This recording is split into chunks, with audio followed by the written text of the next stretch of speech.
Hello and welcome to tonight's episode of Drachmae and Demigods. I am Sammy Ferber and I'll be your host for the evening. Welcome back to the Links of Tartarus campaign, Season 2. A very exciting episode planned for you today. An exciting sequence that we're in the middle of, so I want to get right into it. But first, I will remind you that all of our episodes, both Season 2 and Season 1, are up on our YouTube channel for you to peruse at your leisure. If this is your first time here, welcome. You're coming into the middle of a story. We're going to try to get you as up to speed as possible, but if you got a moment, head over to our YouTube channel and watch the hours of content over there to get yourself completely caught up on the Links of Tartarus story. But, without further ado, let's jump in to the Links of Tartarus. So, previously, the hands of fate awoke underneath a brand new, impossible willow tree in the Peaks of Fate neighborhood within the underworld. After a bit of investigation, they discovered fruit growing from the tree, one for each member of the party. Anura made the sacrifice of eating one to see what it did, and it seemed to give them a bit of a temporary bump to their persuasiveness. The party then summoned Rirmu the Copper, the original Copper Dragon and their only real ally down here, and quizzed her for any potentially helpful information she could give. She was able to help, but even she didn't have all the answers the party desired. Still, she told them about suspected tunnels running underneath the underworld that Cerberus uses to quickly travel, and brought them to the entrance of one of these tunnels. But the entrance was guarded, and the party took a bit of a beating as they figured out how to unlock the tunnel and jump in. But jump in they did, and they quickly sought refuge in the only place they could, the cave at the base of the Palace of Hades. Unfortunately, the cave was occupied, and the party now finds themselves face to face with the legendary Cerberus. So, to recap the situation that you find yourselves in right now, Cerberus has not yet made any aggressive actions towards you, but you're fairly sure he's 100% aware that you are there. You've perceived that each of Cerberus's necks has a collar, one white, one black, and one red, and all three are periodically emanating pulses of purple arcane energy. You also saw, as Cerberus adjusted, a trapdoor underneath its feet. And now that you have a battle map before you, which, again, we're not in battle right now, I just want to show you the setting that you're in, you also see at the far end of this room a doorway. Closed, obviously, but it looks like a double doorway. So, that is what you see before you. What are you doing? So Cerberus, is he staring? She's not ready. I will say, Ryujin is the only one who can technically see right now. That being said, the more time you spend down here, the more your eyes will adjust. But it is right now a very stark contrast. Where he's at, I can see him. That's within 60 feet, right? I believe so. So I can see him too. Like most of the things. Yes, you can see him. Real quick, like, just anything that we know about, like, colors and their meanings in, like, the arcane world as far as magic, do we know what the colors of the necklaces or the collars might mean? Make an Arcana check. That. I'm iffy at that. It's a 17. 17.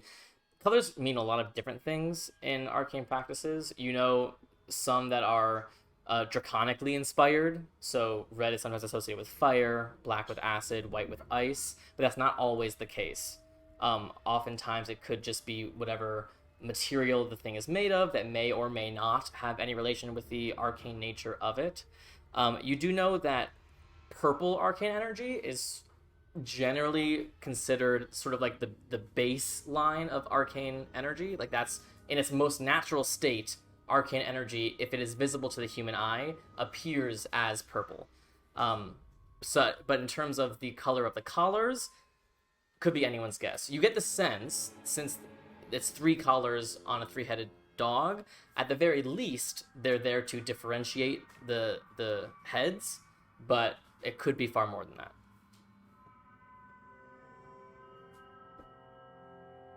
Okay, so what are we doing here? We're gonna rest here with something in this room. Maybe. Much if anything. I've still got the boost on persuasion if we want to try and persuade Cerberus to let us rest. Can you talk to him? They should be able to. We could submerge it in water. Yeah, I can speak with animals. I can try. I will say, Ryujin, just so you know, you do see a small pool of water in the cave. Definitely not like enough to drown Cerberus, but it does look to be a water bowl, essentially. How big is it if it's for Cerberus then? You can see it on the map.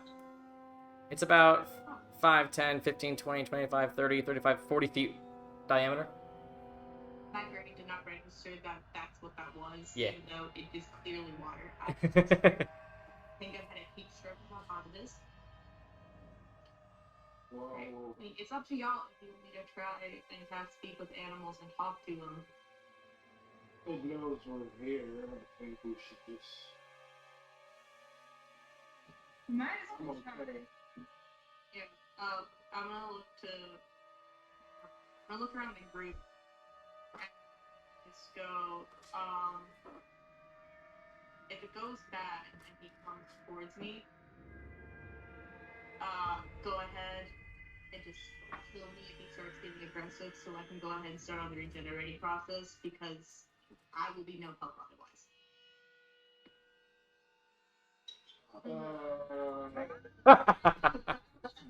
Killing a friend. Yeah. I'm gonna come back. I think that should be a last resort. I'm saying that is a last resort. Well, I mean, if Cerberus gets aggressive and he attacks you, you're probably dead anyway, so. Well, the thing is, though, is if Cerberus attacks me, I can't get far from the group, so for him to get to me, he will automatically be close to y'all. I can only move like 10 feet. I mean, I know any option is risky right now, but Yeah, I can't do anything. That's why I'm saying if he could comes try down. and rest. I mean, Cerberus knows we're here and has moved. Yeah. Yes. Sammy, if we start resting and he goes to like attack or anything, would me persuading him if I'm still sitting there and I'm just talking to him, would that break the short rest? It depends. Short rests require you to have an hour of restful activity. So if you're saying a quick thing to Cerberus, that's one thing. But if you're having like a very like Jurassic World with the Velociraptors, like trying to calm down session, that's a bit more involved. Yeah, so if like I have to speak with animals and then Yeah, like if you're doing like a whole thing, then it would probably break a short rest. okay, that's what I wanted to check. Yeah. I'm gonna look to everybody else then and be like, I can try and talk to him before we rest. I think it's all your risk, so it's your decision.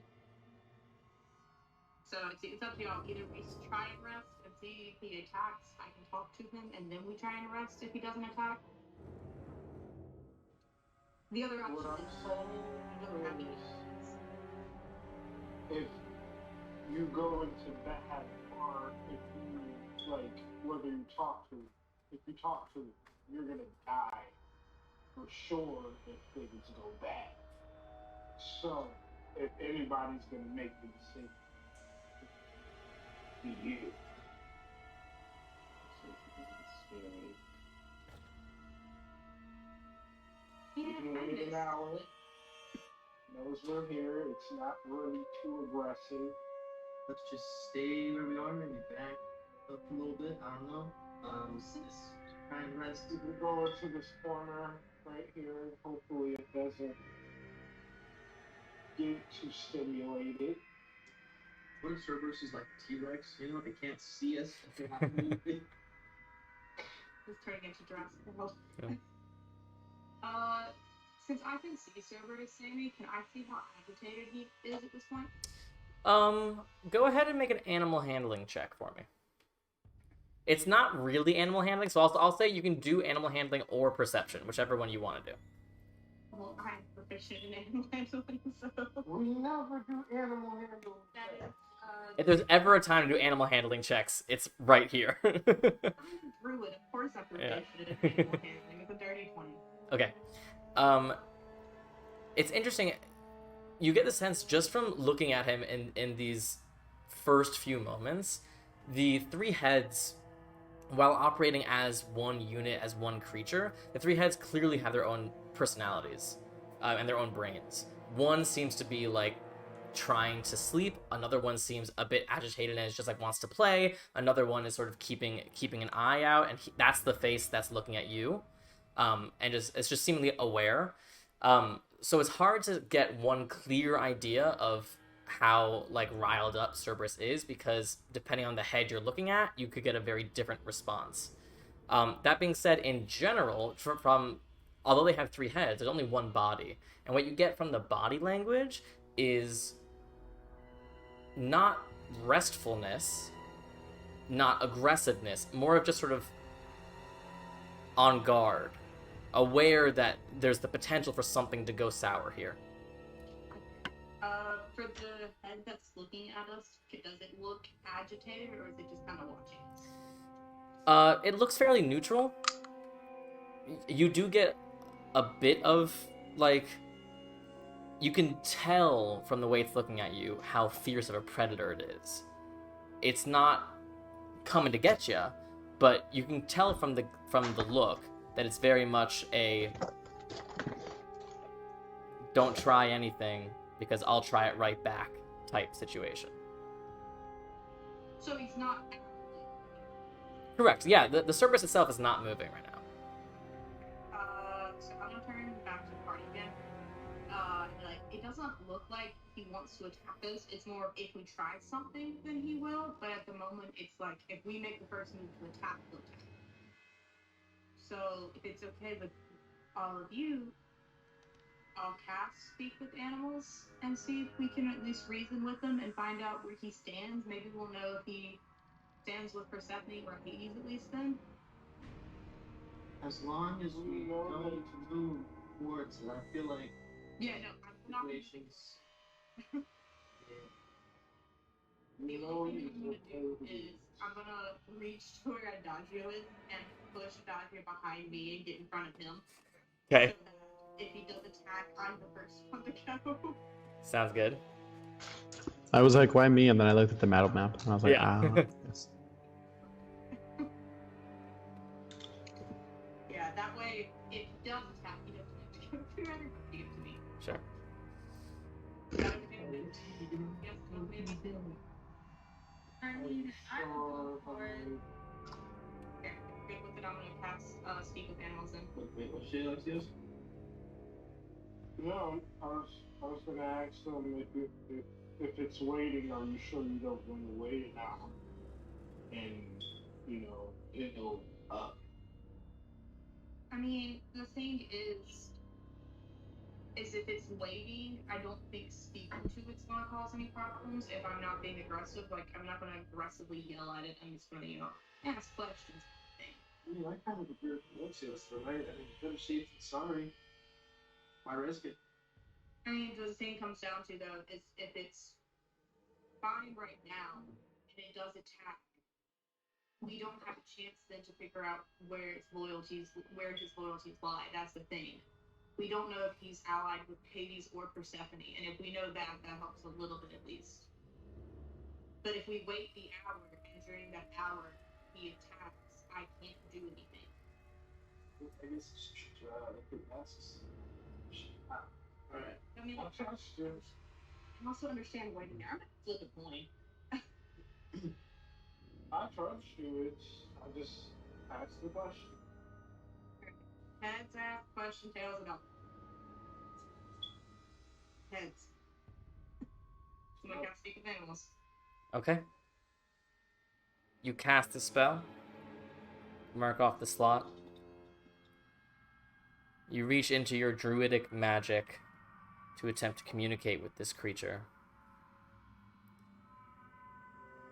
And you feel a resistance. And you get the sense that this creature before you is not a beast, and can therefore not be contacted by this spell.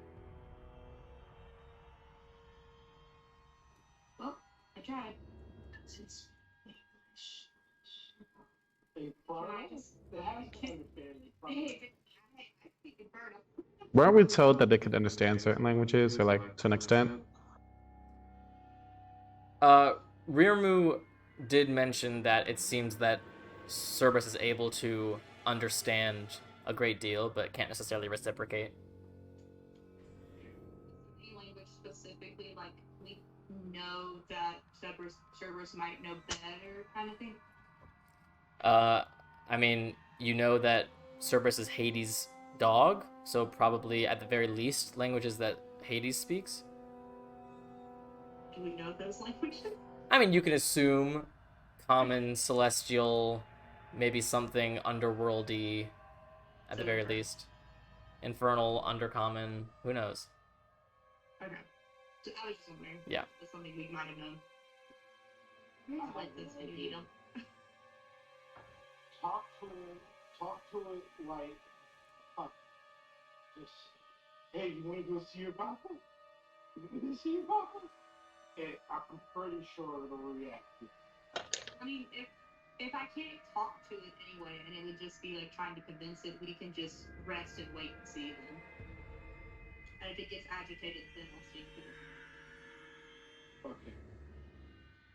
The only reason I want to do it this way is because speak with animals would interrupt a rest if I used it. All right, so you guys are gonna try to short rest. Sure. Okay, so the way this is gonna work, since I would not consider this a particularly restful place to rest, it's gonna come down to some group ability checks. So, a short rest is 60 minutes long. So I'm going to have you roll for every 10 minutes. So 6 rolls to determine how long this rest goes on before Cerberus does something. So, for the first group roll, I want you all to make either... Well, I'll say... You can make whatever ability check you'd like if you can justify it to me. I would recommend an animal handling or a persuasion or anything else you could potentially think of as a good ability. So we'll start with Adagio. Why is it always me? Adagio does have one advantage, yeah. Can I roll survival? Because I'm trying to survive. I don't know about that one. I'm justifying it pretty well. I would say if you Animal don't have handling. any ideas, I would default to animal handling. Yeah. I mean, you know, I may as well. Go ahead. It's a 16 altogether. Okay. That's one success. Alexios, Yes. what are you gonna roll? Okay. My idea is like a duel, like a perception deception. Like, I want to watch it, and it seems to like get too interested in us. I want to like use artificer infusion, like the simple one. Then I could put like a simple sound on too, and like redirect. I get it. So I'd say go ahead and do perception for this then. You're essentially on guard duty during this short rest. Yes.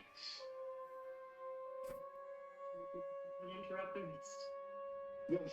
Yeah. Something like that. Except that. Perception. People, you would. What is my perception? I have dogma turkey.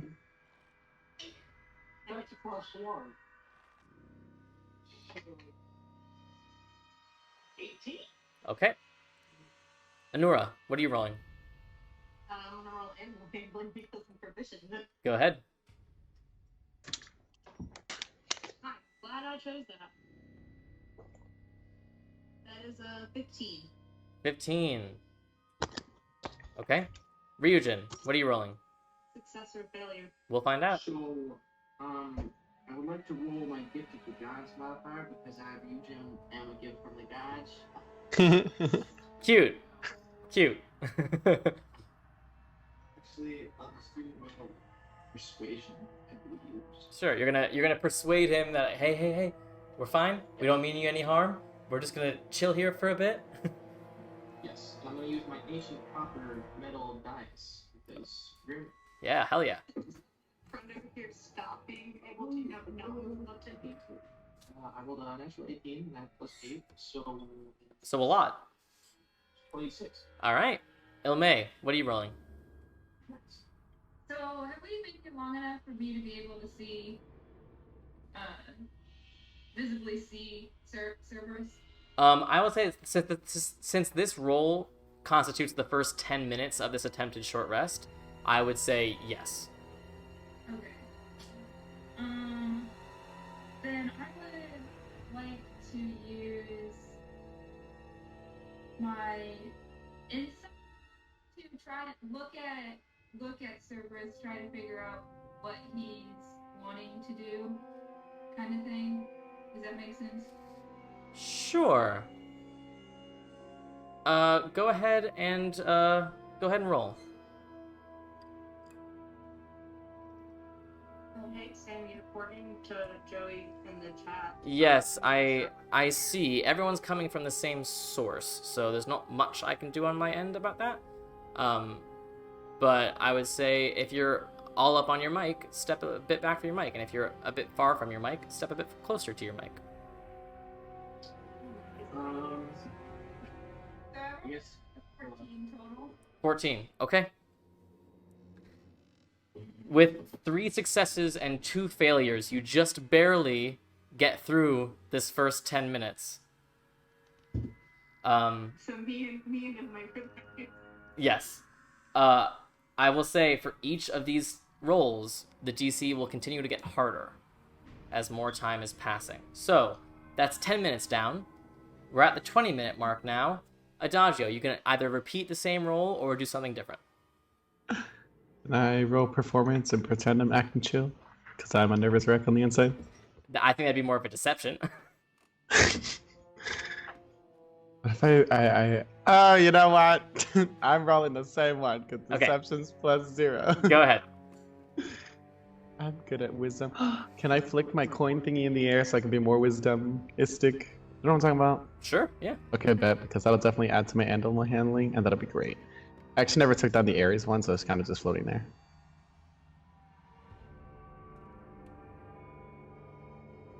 Come on, I just need like an extra point, just like a +4 now.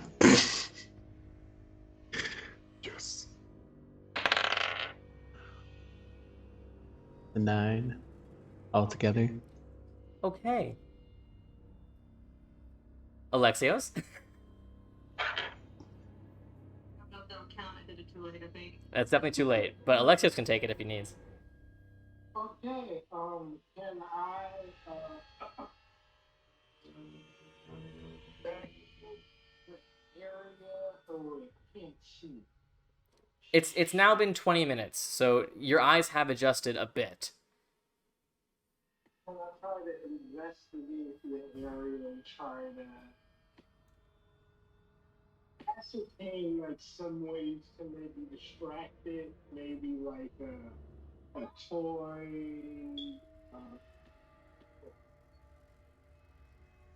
we have the other femur. Did we steal the femur? Yeah. I will say, keep in mind that you are resting, so you can't do anything super active. So what exactly are you trying to do? Okay, so hold on. Let me just check what I'm about to say before I say. I took no damage and used basically nothing that would restore a short rest to hold. I mean, if you're thinking something strenuous, I could do that too. It's up to you. What are you doing? No, what I said, you said I'm taking the rest, so keep that in mind. So if that wasn't a factor, what would that be? of like investigating for a toy? I mean, not like specifically a toy, but like this is where Cerberus lives, so like I don't know. I guess here's the big question that will determine this. Are you attempting to physically move around this space, or are you trying to see from relative stillness what you can perceive? I am not trying to go anywhere that would make it hostile. So in that case, it'll be a perception check. Yeah.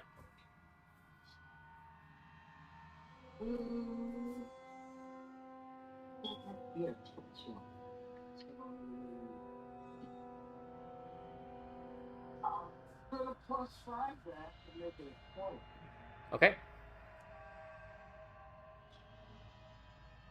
You perceive some scraps around the room. They look probably like bits of fabric that have been ripped from clothing. There are some like bone shavings that are really not any larger than like little bits now. They're more like glitter than bone. You can see signs of a creature living here, but you can also, you're smart enough as a character to understand that if this were a normal dog, there'd be much more that you would be able to see here. So either there's something weird at play, or most likely this thing will eat almost anything. Cool. Cool. I was hoping for a giant fly. Yeah. Okay. Who's next? Anura? What you doing? All animal handling. Go ahead. Efficiency and running with it. That is a 19. 19? Alright. Ryujin.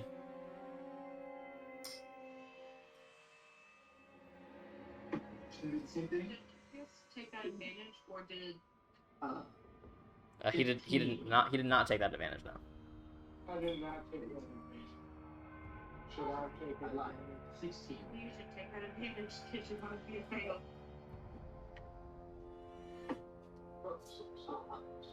Should I 25?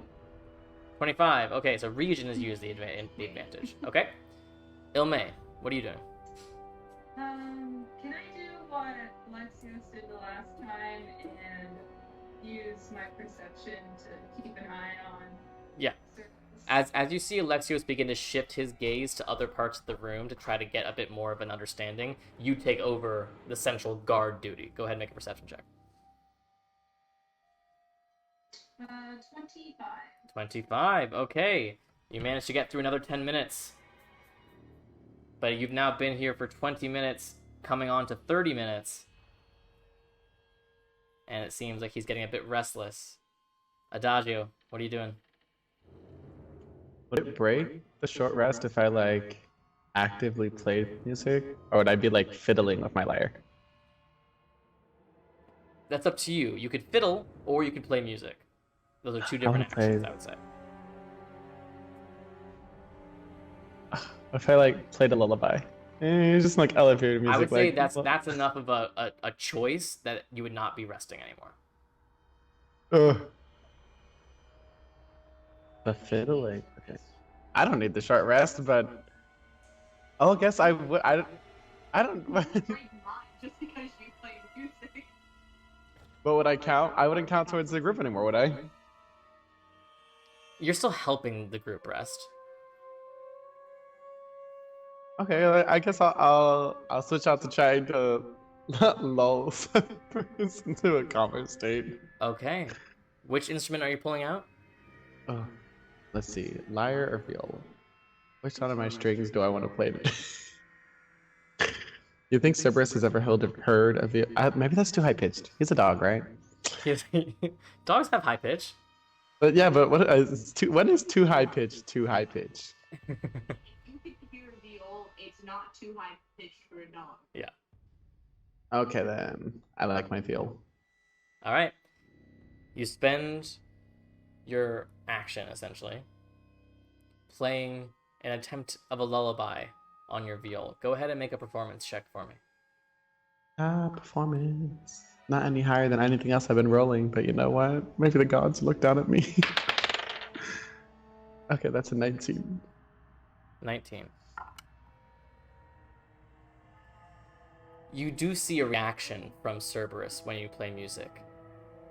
As the notes begin to fill the space, they almost echo off the cavern walls here, and all 6 ears immediately perk up. All 3 Ah, heads lift and look at you, and they don't seem to be falling asleep.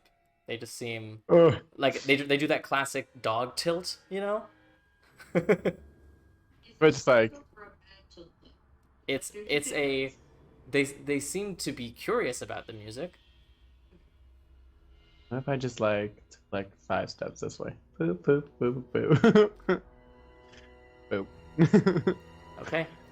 I just So that is think of some nice, calming celestial words to say. that is your attempt. Alexios, what are you doing? So I have a question. Yeah. Would I be able, or first question would be, does every check have to do with keeping Cerberus at bay? If you can give me justification for something else. Would I possibly be able to do like a history or religion check to recall anything that I may have read about Cerberus? You know what? Yeah, you can go ahead and make a religion check for me.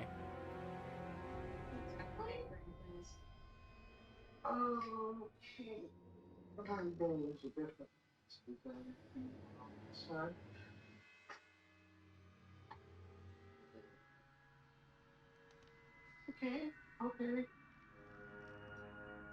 And you said religion? Yes. 27. Damn, okay.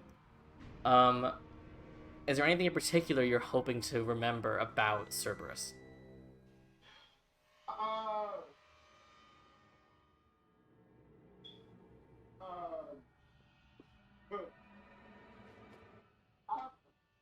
Stories about, well, I don't know. Well, something more specific about like what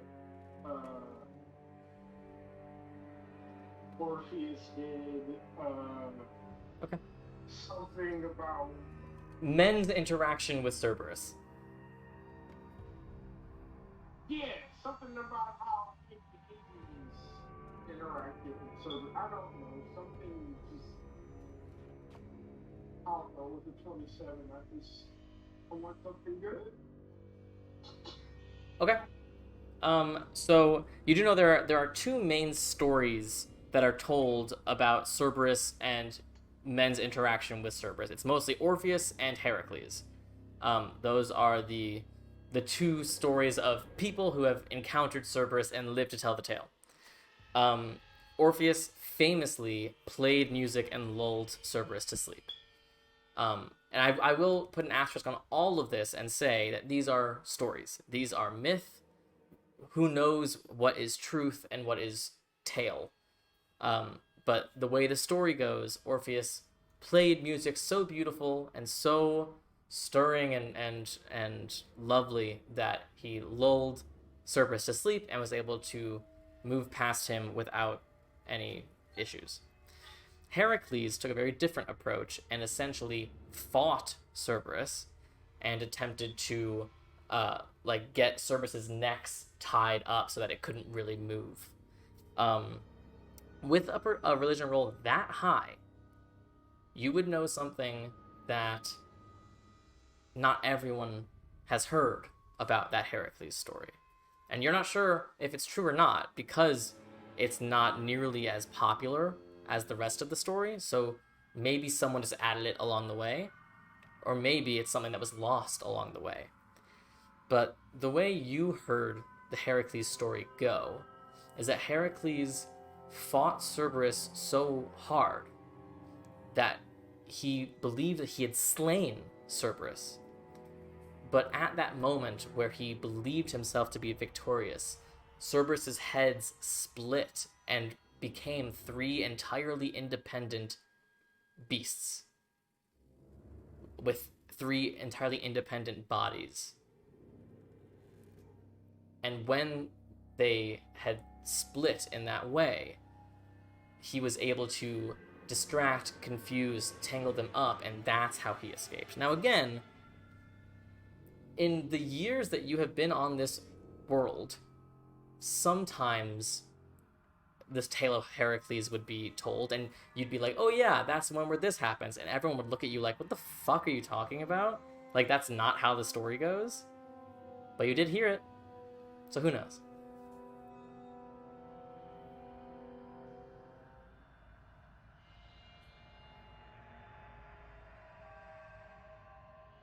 I'm gonna, I guess I'm gonna quietly convey that to everyone else to spread the knowledge around. I just want to point out it's really funny how it seems like in society it's just kind of like meta, like with the problem thing. It's like more heads because like the Tromocrates and Cerberus, it just seemed to be their thing. If they have a problem, just add more heads to. All right, so Anura, what are you doing?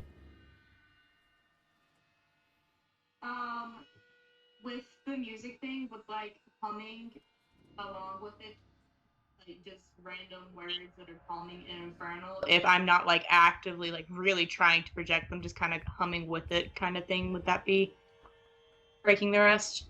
Sorry, say that again?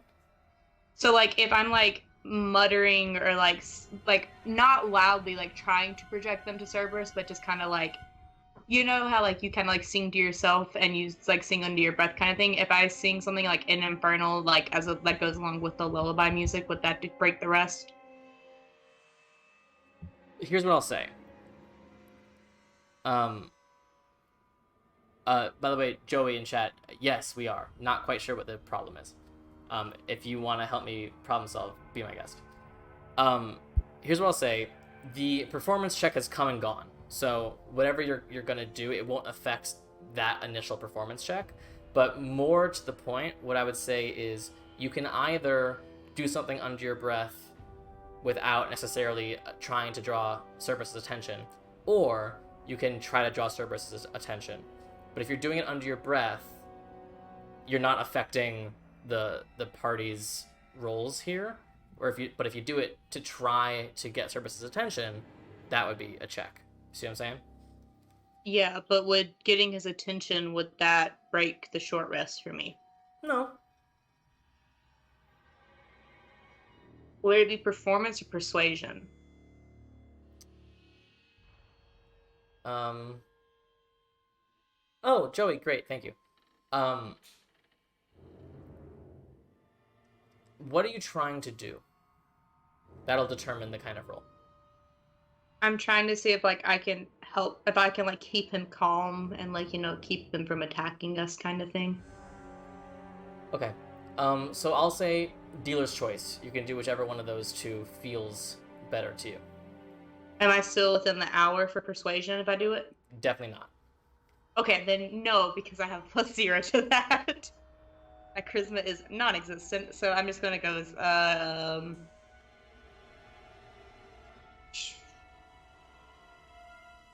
yeah, I'm just gonna go with animal handling them. There's not much else I can do. That's Oh, you're not doing performance? No, I have a +0 to it, and I was Okay. I was gonna go with the persuasion if it had advantage, but I have Gotcha. a +0 to both of those. Gotcha. I'm not a charismatic person.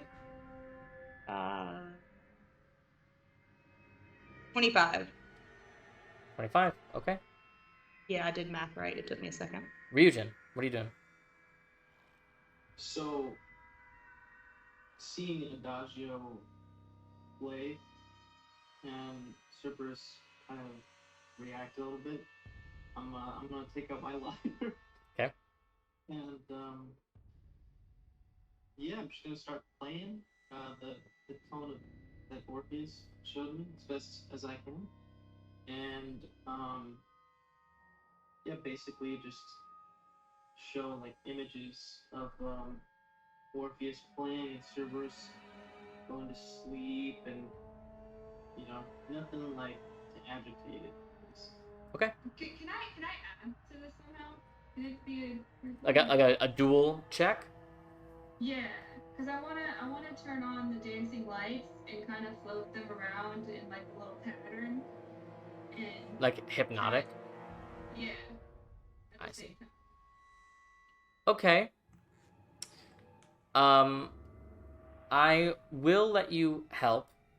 This will count as 2 of whatever that roll is. So, Ryujin, go ahead and make a performance check.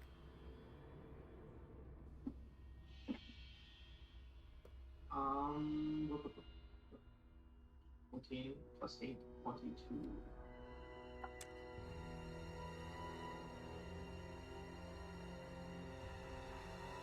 Again, the sound echoes around the cavern.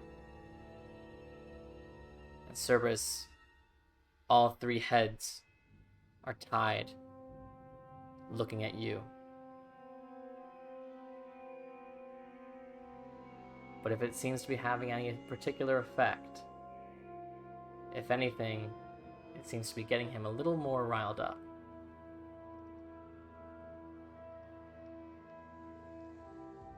So, you're halfway through this short rest. Oh no. Someone get ready to stab me in the back.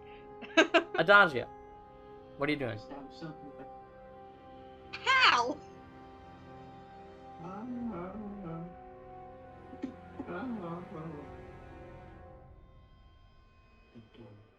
Bubbles? But I wasn't supposed to like make that roll manager. Yeah. Oh my goodness. My goodness. Oh my. Cerberus, you don't have music? What I think? I got time to do anything. What you doing? Instead of doing yoga, can I do acrobatics? This is the doggy. Downward. This is the sun position. You wouldn't know that one. Sun is dead, so that would be even sadder. What are you doing? He doesn't know that either. I'll just roll my highest I can, I guess. I don't have it. Let's go. You got it. Ooh, not 20. Plus 4. Okay. Did we do this huge one for anything back? Fixing on me? No, I think the audio's fixed. Is it? I think so. That's what chat's saying.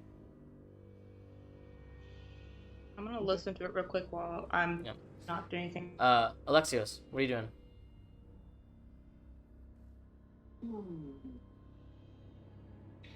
So, question: that last check I made, did it go towards the group chat? Yeah. Okay.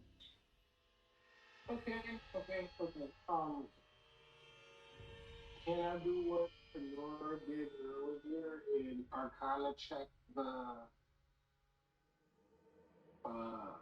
The collars? to see if they could possibly, I don't know, what kind of magic they emanate, something. It's tough, because that falls under a detect magic type deal. You can, and there's only so much you can glean from an Arcana check from this far away. You can certainly glean that they're arcane in nature, but there's not much more you could do from this distance without actually casting a spell. Real quick, because I just listened to it real quick. Ryujin's a little bit muted, and Alexio sounds like he's yelling from across the room, and you can barely hear him at times. Alexios, where's your microphone? Here on my headphones. Gotcha. So I think when you turn away from it, that's what's causing the audio frequency difference. So maybe when you're talking, maybe just hold it so that it moves with your mouth. that Check and make sure that it's going through your headphones too, because mine defaults back to my computer and not my headphones if I don't change it. Yeah, my mic is right next to me, like less than a foot away. Yours got better, like you started off quiet and then it fixed itself. But if you don't check it sometimes, it defaults back to your laptop or computer's microphones and not That's what's in your right. headphones. We can, Alexios, you can problem solve a bit after you figure out what you want to roll. Can I do what the Legion did and like try to like calm it down like in the first round? Animal handling.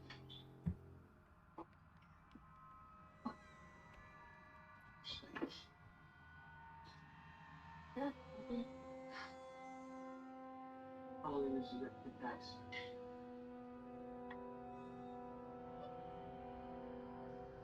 Okay. 30, 20. I'm gonna plus 5. I'm gonna 25. Okay. Anura. I'm gonna go with the tried and true animal handling because I don't have anything else good. Go ahead. 23. 23. Okay. Ryujin. So, that last one made me kind of nervous. I'm just gonna put the lyre away and just try to, like, persuade it to just take it easy, friendly. Not gonna hurt you. We don't want to fight. All right. Persuasion or animal handling.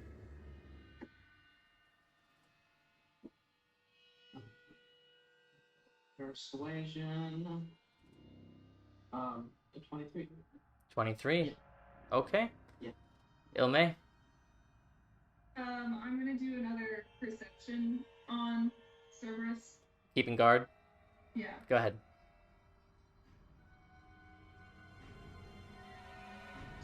23. 23. Okay. So, what you perceive, Ilme, as you're looking at Cerberus, you definitely get, I mean, like, with how perceptive you naturally are and with that high of a roll, you do see a sort of muscle reaction whenever music is played.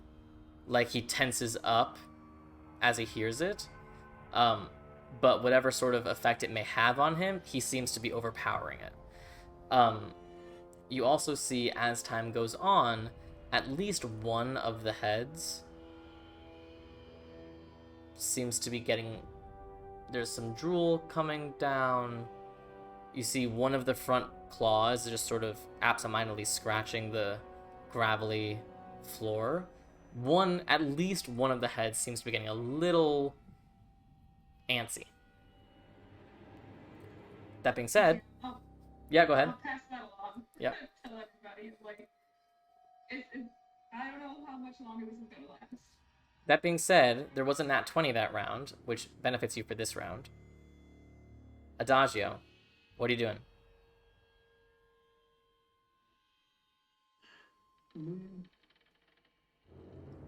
I can also roll perception that's also plus 4 food. I guess I'll stand guard this. Okay. You're going to help Ilme and just try to stand guard. Go ahead and make a perception check. Ooh, come on. It's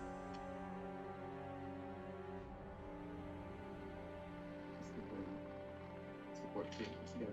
Okay. Alexios.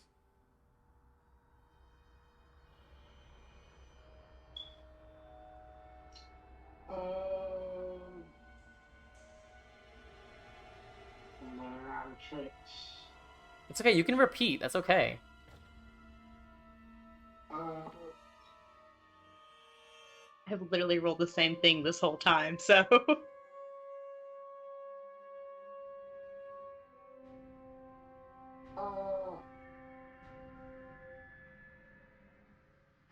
Can I use the simple illusion stuff, kind of like I don't know, like the skittering sound on ball bearings, and like scatter them across the room, like not just, that seems like a bad idea. I will say it is a specific choice, is what I'll say. No, If I see him, like, doing that idea, like he's taking the ball bearings to do it, I think he's reconsidering.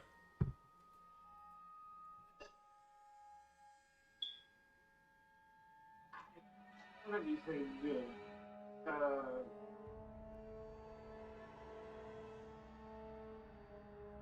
I don't know how I can use insight to keep a three-headed dog from killing us. I don't know about that.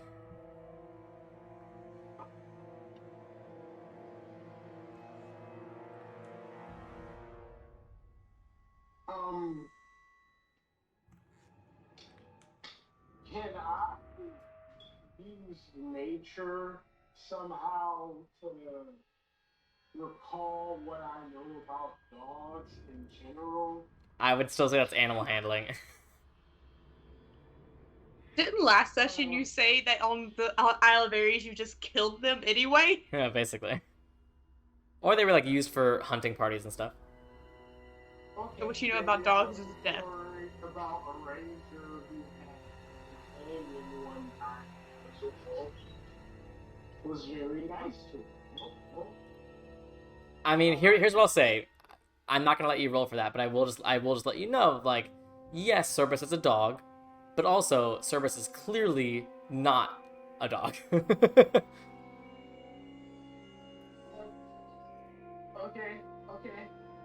I have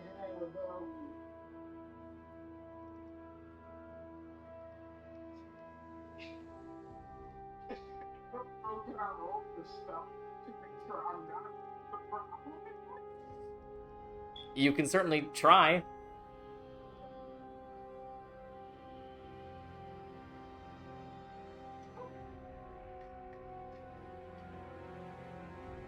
Everything before I say it. Uh-huh.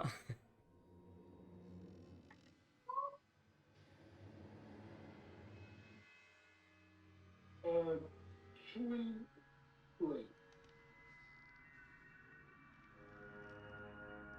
What step?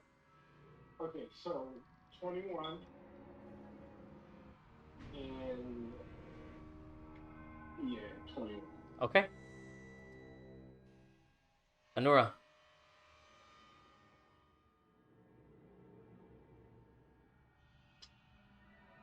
Yeah, going tried and true method. I really don't have anything else. Go do it. Unless I can figure out how to put a religion check on this. Oh god. 22. 22. Okay. Ryujin. So I'm just gonna do the same thing, just try to reassure it, you know.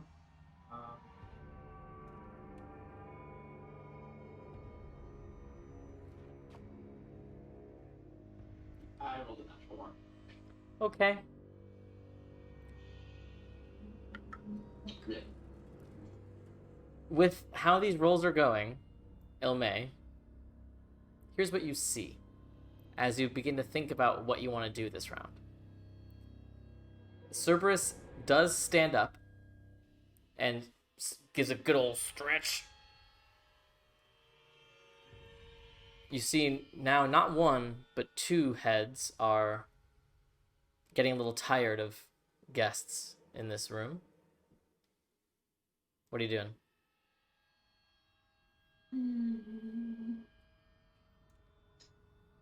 Can I grab the bone that Regent took? Regent's the one that has. Yep. I'm gonna grab it and toss it to Cerberus. Animal handling check. Look at this.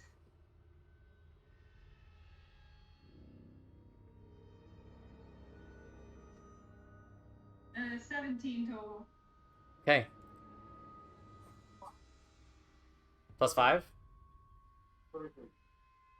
22. Right. Yep, that's yeah. Okay. You hear it sort of skittering across this ground, and before it skids to a halt. And for a moment, there's absolute silence in this space. You see, as the bone was thrown, that one head that was not yet particularly aggressive, snaps to it. Two other heads stay exactly where they were. And you see that third head begins to try to move the central body toward this bone. The other heads keep the body exactly where it is. And then you see it take a step forward. Another step. And you begin to hear, echoing through this space, this low growl from all three heads. As you see these periodic bursts of arcane energy off these collars, you see their eyes begin to glow with some of that same arcane energy. How are we finishing this rest? You are 10 minutes from finishing the rest. You are one round of checks away. Can I have you all roll initiative, please? Oh, jeez. I can't do shit. Do we have to fight? Like, Honora, like, sat there. You can do whatever you want. Dance around it. Do we... Combat is starting, but you don't have to do anything. You know, Do it's we totally up to have you. the trap door, or can we, like, estimate? 'Cause there's the double doors and then the trap door, right? Yeah. Do we have any idea of what might the trap door be? Why would I go? I mean, you know that Rearmu believed that if Hades were still in the castle, he would be in the, like, secret personal dungeon of Hades. In which case, you would assume it's probably as low as you can go? But you don't know if that doorway at the far end leads up or down. You assume the trapdoor leads down, but they could both lead down. So Anyone- me rolling initiative will not mess up the rest if I still sit here. No, yeah, this is just... Initiative is always something that's out of game. It's just so that we have an order of things. Okay. Okay, 25 to 20. 22. 22 for Anura. I rolled a fucking nat 20 when I can only move 10 feet. 20 to 15. Oh, you rolled 22 also. Okay. That was a 15 for Ryujin? Yes. And I got 15 as well. Okay, so Ilme goes before Ryujin. And then Adagio, what'd you get? 3D. Alright. Adachi Come is on, taking over my Clarence. low rolls. We just traded off. Alright, so, Alexios, you're up first. It's your move. What are you doing? I'm gonna use my idea earlier and try and distract it with the sound infusions over towards the bone in the direction that they'll make her with. Okay. Go ahead and make a deception check. Deception. You know what? It could be deception or sleight of hand. Your preference. I don't know which one better. It is sleight of hand. Okay.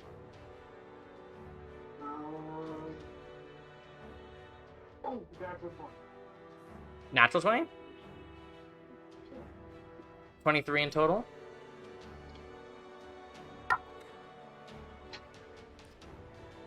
With a natural 20, I'll roll for all three heads instead of just having one. So you get 3 tries, essentially. Is it 23 you said? Yes. Okay.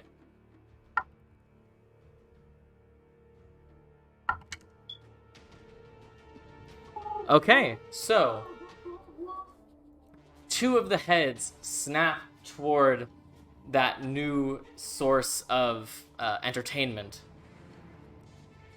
They aren't moving towards it, but they are looking that way. One head still focused on you guys, You're not sure what it'll do on its turn. Anura. Okay, so for the head that is turned toward Jesus, us, Uh-huh. can't speak apparently. Can I, like, put my hands in the air and look as, like, non-threatening as possible? And if I move super slowly, like, non-threatening kind of thing, would that mean that I'm using half my movement, or would it still be my full movement? I mean, that's up to you. I didn't know if it was, like, a thing like when you stealth, you only go half movement. Are you trying to be stealthy? No, I'm just trying to look non-threatening. You could look non-threatening. I mean, your maximum is 10 feet anyway. Yeah, I know.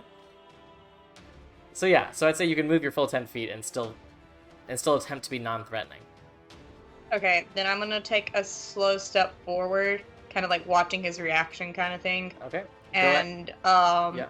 in Infernal, I want to, like, very calmly to the head that's still looking at us, start talking. And I just want to look at it and, like, you know, hands up, making myself as non-threatening as possible, which is kind of hard to do when you're a purple tiefling in Gaia. But What are you saying? Listen, Cerberus, we don't mean you or your master any harm. We want to go get him back for you, so he can come play with you again. Go ahead and make an animal handling check Thank you, Sammy. Thank you so much. with disadvantage. I was so... That's serious? Yes. I hate you so much now. But I guess the love and hate negate. Thank God I'm good at this. Oh, they were both actually pretty good rolls overall. One was a 12 natural, and then one was an 11 natural, so that's a... What's an 11? What's 11? 19. 19. Okay. You notice something a bit odd. So, first of all, it does seem to understand you. At least that's sort of what you can get from it seeming to hone in on that speech. But more so, you believe it understands you because something about what you said seemed to spark something inside of it. This one head, you see the purple in its eyes begins to fade, and you can see the pupils of the dog before another burst of the arcane energy on the collar, and the purple takes over, and it seems more aggressive than before. No, Sammy, no. Which brings us... Anything else, Nora? Can I take a guess at what that was? I mean, you can guess. I'm not going to tell you shit. Great. That brings us to Cerberus. With that additional thing it needed to determine where it goes next. 5, 10, 15. Did I have time to have, like, turned to everyone and said something like, he... Talking I will say you have brings him 6 back? seconds in a round, and you've used some of it already talking to Cerberus, so you can get a sentence out. Can I just go, talking about Hades brings him back to himself, and then... And that is all you can get out before. Let's make this fun, shall we? Yeah, truly. So just stab me in the back. So, the head with the white collar.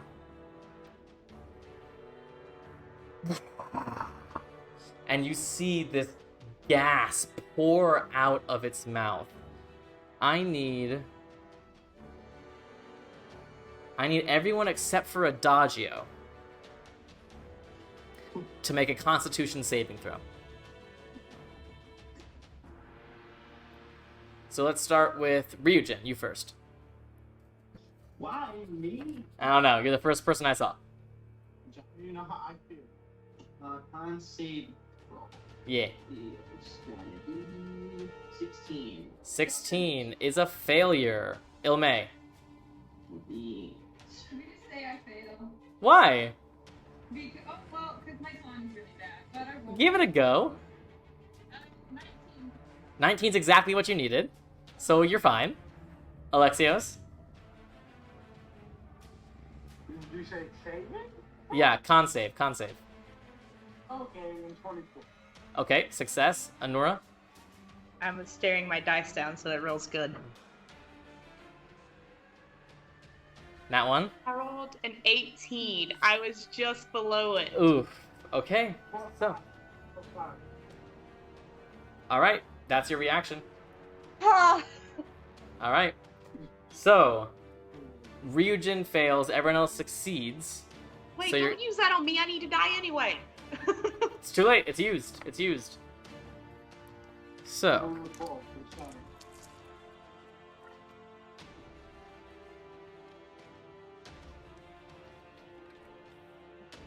so that's going to be 24 points of poison to Ryujin, 12 to everyone else. And Ryujin, you also fall asleep. Great.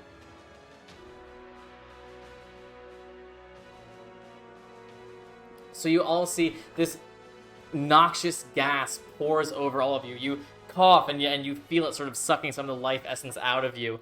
But as the fog clears, you're still yourselves, but you look around and Ryujin is on the ground, peacefully asleep. Or is he dead? It's harder and harder to tell. Okay. Then, the red collar head, God, they don't get an attack? in the exact same range, I need all of you in that range to make a dexterity saving throw this time.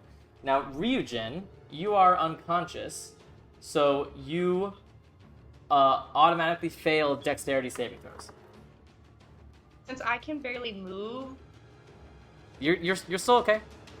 Okay, I was making sure, like, wasn't gonna be disadvantage or anything. Ilme, what you got? 27. Success. Oh, dude. So you take 0 damage. Alexios, Dirty 20. that is also a success. Anura, 17. that is a failure. And then Ryujin is also a failure. So,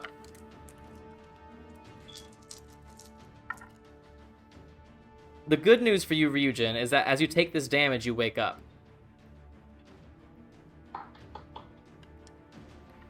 But you do take 19 points of fire damage. Anura, Already you had take to run 9. away. I'm below half. Alexios and Ilme, you take none. Alexios, you take 4 because it's rounded down. And Ryujin and Anura, since you guys are both the ones that failed, you see it's not gas that comes out of this mouth. It is molten lava, and as it floods all over you, you can feel it cooling and solidifying around your body. So both of you are now restrained by this hardening rock. Ryujin, you are awake but prone and now restrained by this rock. If you'd I like, can't even break out of this. if you'd like, as an action on your turn, you can make an athletics check to try to get out. Enjoy. Now, because there's Oh 3 my god, heads. just stab me in the back. Because there's 3 heads,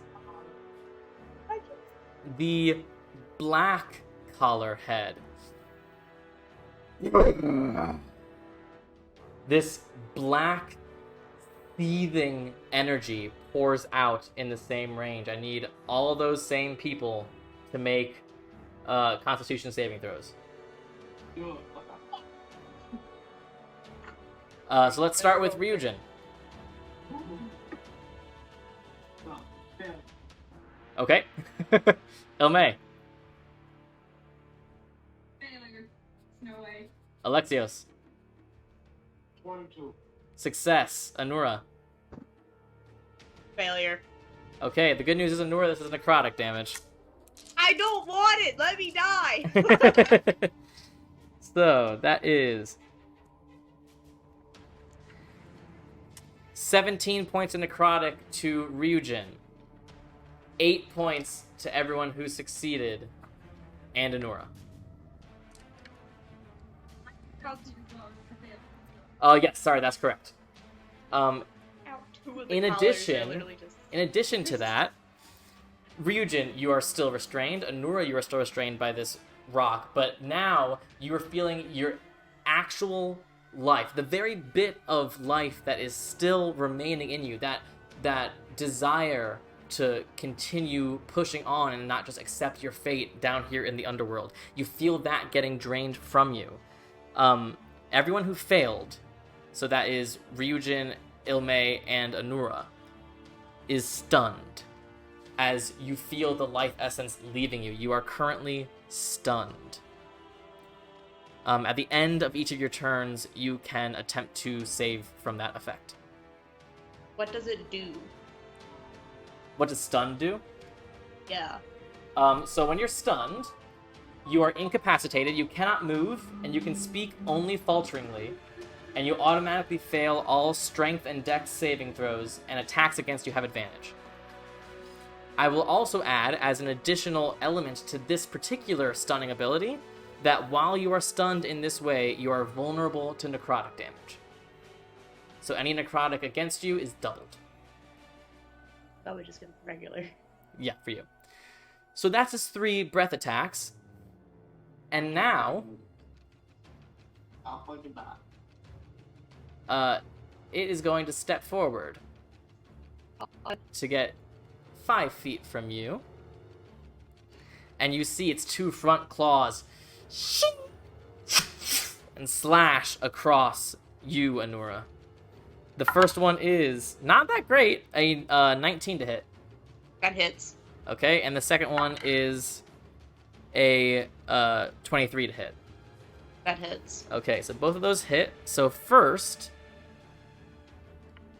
Was that with advantage? No. Doesn't it have advantage against me? You're absolutely right. So that was just the first one. I'm just seeing if it crits. It doesn't, but it hits both times.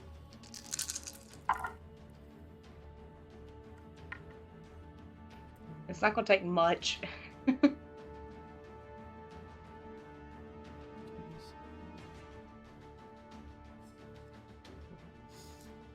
So that's 42 points of slashing. Is that it? No. Then I'm dead, because that puts me at 1 hit point.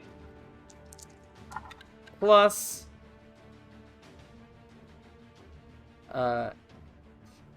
13 points of necrotic, which was halved and then doubled, so that's exactly what it is.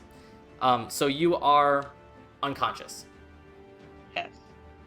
You are unconscious, still stunned, and in molten rock. Welcome to Cerberus, everyone. Great. That is its turn. As a bonus action, it's going to come up and just get all up in all of y'all's business. That's its turn. That brings us to Ilme. I'll change anything. I'll try to get out of the stun. Go ahead, make another con save. It's so hard to get out of this. 18? 18 is not enough. Oh my gosh. Sorry. Plus my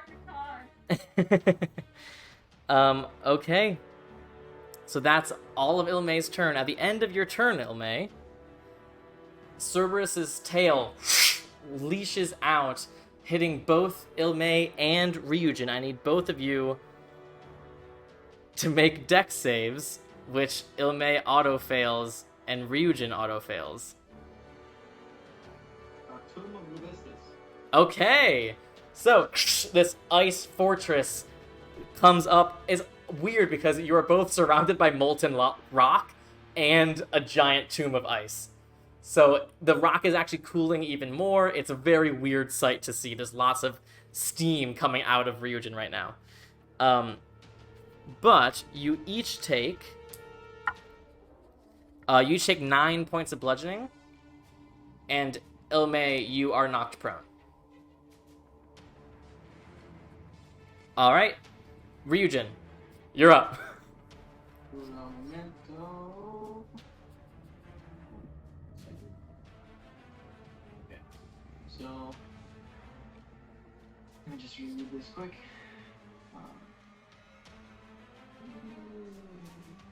It's not telling me what it just.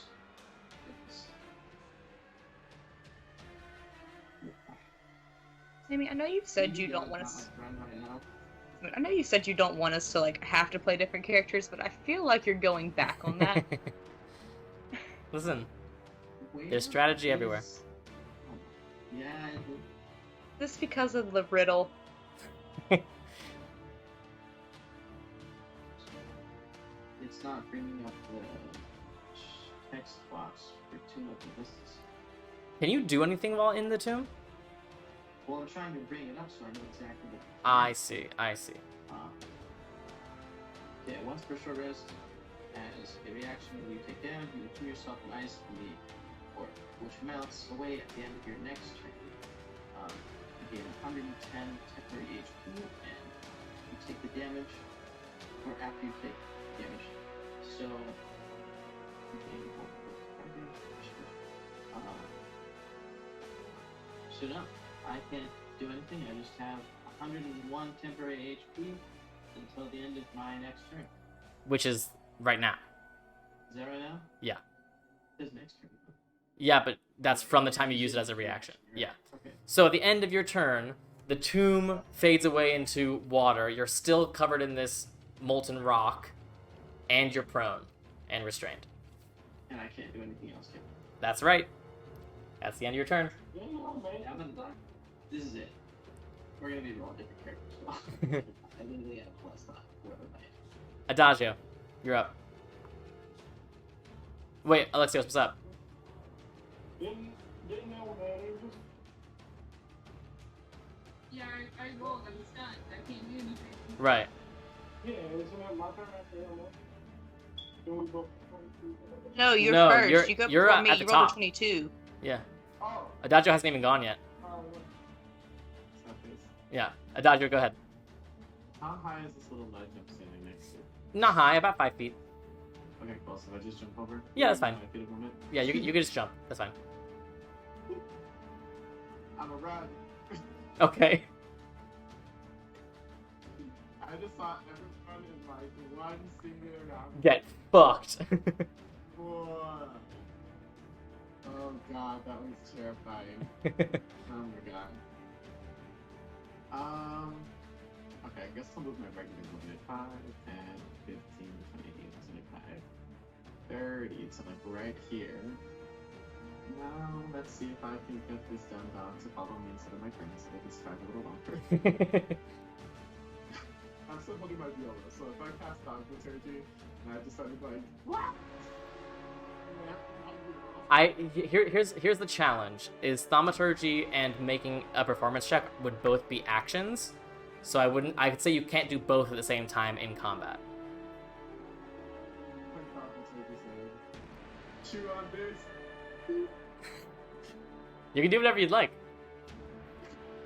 I know I was just attacking. Yeah, That's you all can't for cast thaumaturgy on an instrument anyway, I don't think. I think it's just like your voice. Yeah, I could be singing. The Rage of the Gods.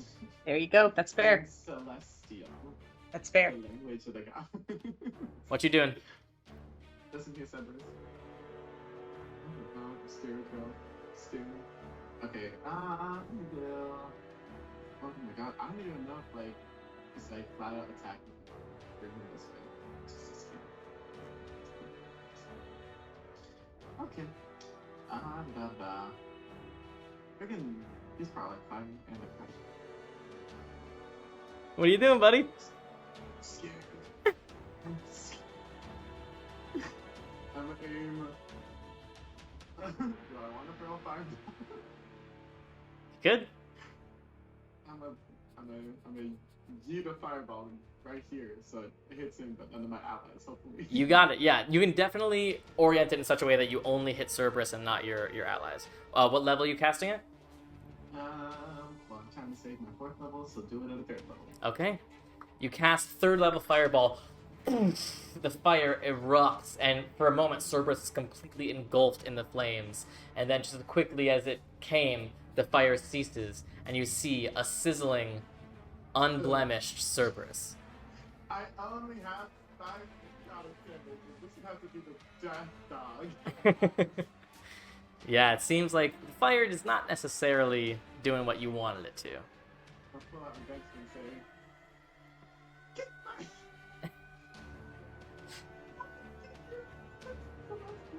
my-" Okay.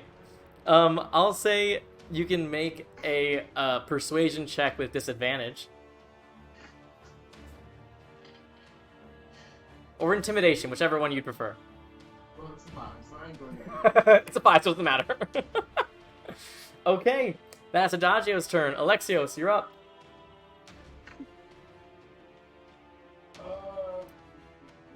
I am going to take out the shield and say, I guess we're doing this here, please, this way. And I'm going to jump up and head towards the white column, not Cerberus itself. Okay. It's gonna have a much higher DC, just so you know, because it's a smaller target. +10, it's okay. Go ahead. I'm gonna yell at the slash. Don't you want to see your thing? Okay, go ahead and roll. Okay, that's a 27. 27. Unfortunately, it's either something about the attack or something about the words you say.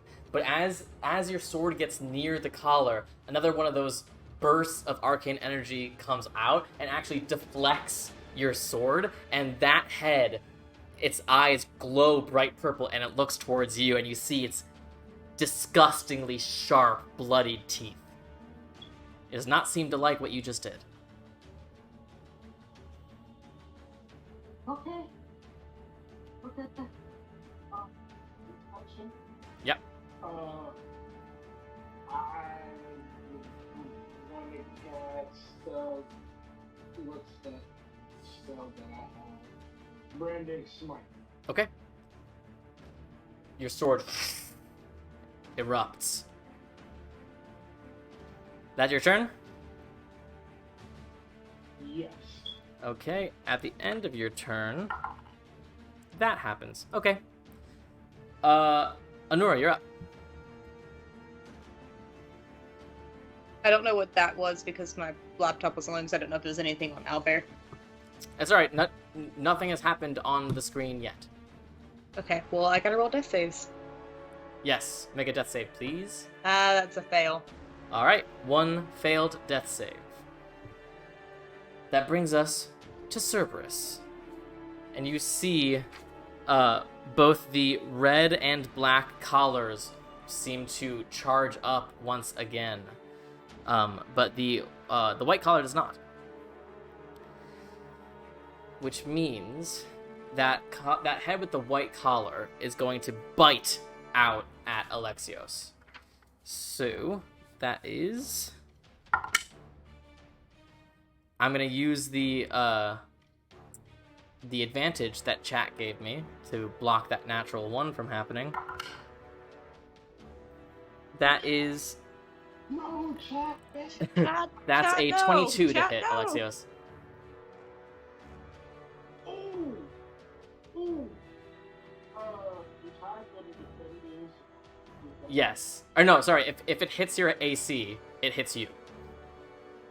Then in that case, I am going to use a reaction to shield. Okay, you use your reaction, and this arcane shield. You know that... I guess we're very Jurassic Park today. That scene in the first Jurassic Park where the Tyrannosaurus Rex is like on top of the car, and it's just like a sheet of plexiglass between it and the kids. That's what's happening to you as this enormous mouth opens wide, and you arcane shield, and it just catches it by the teeth, and you just can feel it gnawing at your arcane shield, but it does hold. Us and Dimension 20 just giving Jurassic Park all the things it needs, all the distinction and exposure go. it needs. The other one, Ilme, you're prone, but you're not in rock, right? Yeah, I'm not. I'm just Right. stunned. So one of the heads is gonna come bite down on you, actually, with advantage. That is a 29. Yeah. Okay, so that does.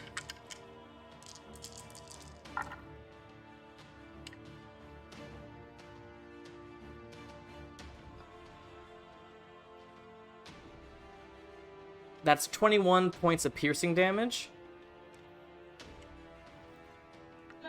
Okay. So you don't even bother taking the necrotic damage. You are unconscious. You are restrained in its mouth. You are unconscious, stunned, and restrained in its jaws. We're having a great time tonight, guys. No, we're not. Don't lie to it. And the third head is going to bite down on Anura's unconscious corpse, which automatically is 2 failed death saves, so Anura is dead. No. But Anura is also restrained in Cerberus's mouth.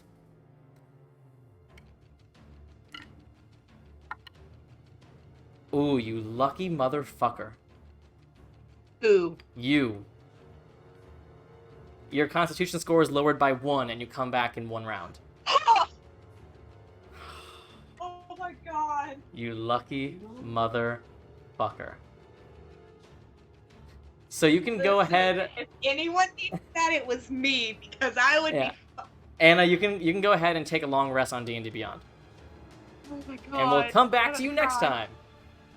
time. Okay, that is the end of Cerberus's turn. At initiative count 20, something else might happen, and it does. Please no. You said my constitution was down by 1, right? Correct. My strength is back to normal. That's correct.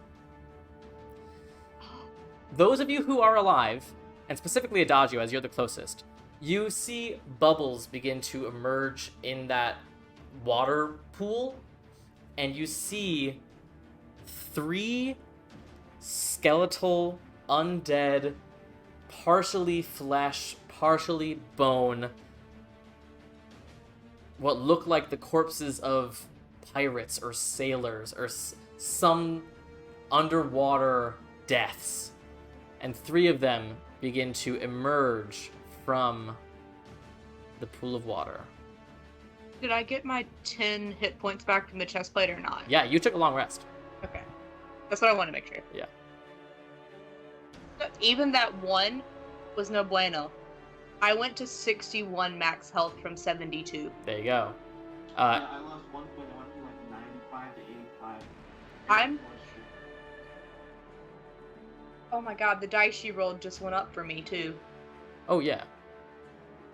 You're lucky that was a 1. I can't believe that. What did you roll? Oh wait, I can't A know 1. because it changes. Never mind. Oh, like I what meant kind of your die? dice. Yeah, I'm not gonna tell you that. That's Um, not the question. okay, and these creatures begin to move. 5, 10, 15, At this rate, we're gonna have to reroll characters. Holy shit! How fucking much do they move? It's only 30 feet. They just have my normal movement. I zoomed in on them, Sammy. So it looked like they went everywhere. Yeah, I mean, this map is enormous. Does that mean I can change my prepared spells, Sammy? No, Ah. you do need to take an actual long rest because that in game that actually takes Yeah. time. Okay. Yeah. I know what I'm doing anyway, Yeah. so. Okay, that is their turn. That brings us to Ilme. You are unconscious in its jaws. I need you to make a death save, please.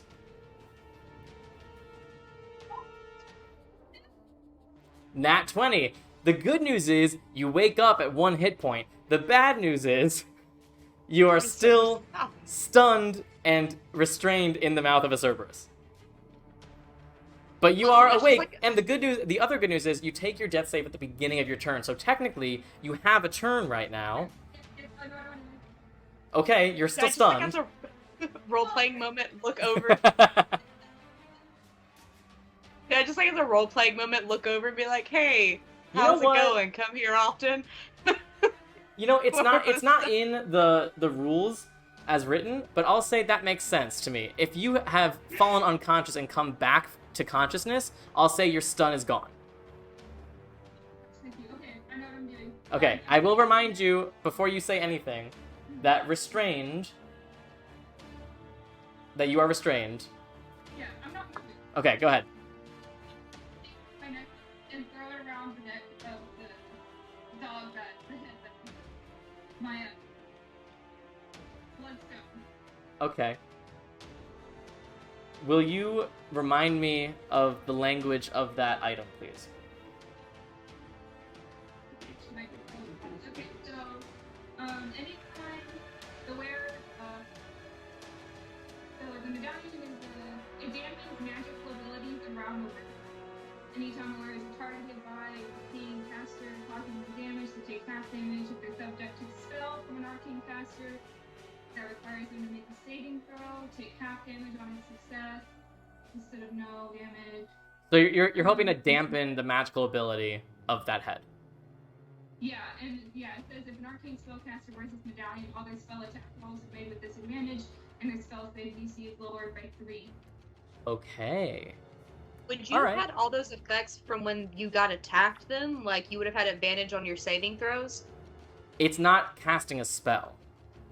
Okay. Well, if it was an arcane spell, my saving throw, I would have taken half damage if I failed. Right, but it's not a spell, so that wouldn't have applied anyway.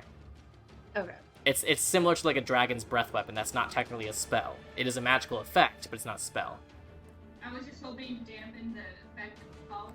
Oh yeah, we'll see how this goes. So this is really interesting because this is powerful magic going up against extremely powerful magic. So first of all, let's see if you can even do it. So go ahead and roll for me a sleight of hand check. Oh my gosh. 31. Damn. Okay. Pick a color, red or black. That'll determine which mouth you're in. Black. Okay. So, you throw the necklace around. It magically fastens itself to the neck, and you now see the necklace and the collar are both wrapped around this Cerberus's neck. You do see the collar seems, and the collar and the necklace seem to be reacting to each other. I need you to go ahead and roll me just a straight d20. It was a 10. Okay. So, what you get in this split second, you are in the midst of this battle. It is extremely chaotic, and yet you are extremely perceptive. So you do still perceive some stuff going on. So first of all, what you perceive is that no matter how rare and powerful Bloodglass is, whatever is powering these collars is more powerful than that. So it does seem like the collar is overpowering the necklace. That being said, the necklace is having an effect. And you can see the sort of purple bursts of arcane energy that are periodically happening do seem smaller, less intense. And you see the purple in that head's eyes is still present, but is less glowing and ferocious as the others. You're not quite sure how much of an effect it's going to have, but it couldn't hurt. Can I also say, we're here to save your dad. Let us help you. Because I'm petting its like snout. Such an interesting sequence of events. Okay. Make a persuasion check with disadvantage.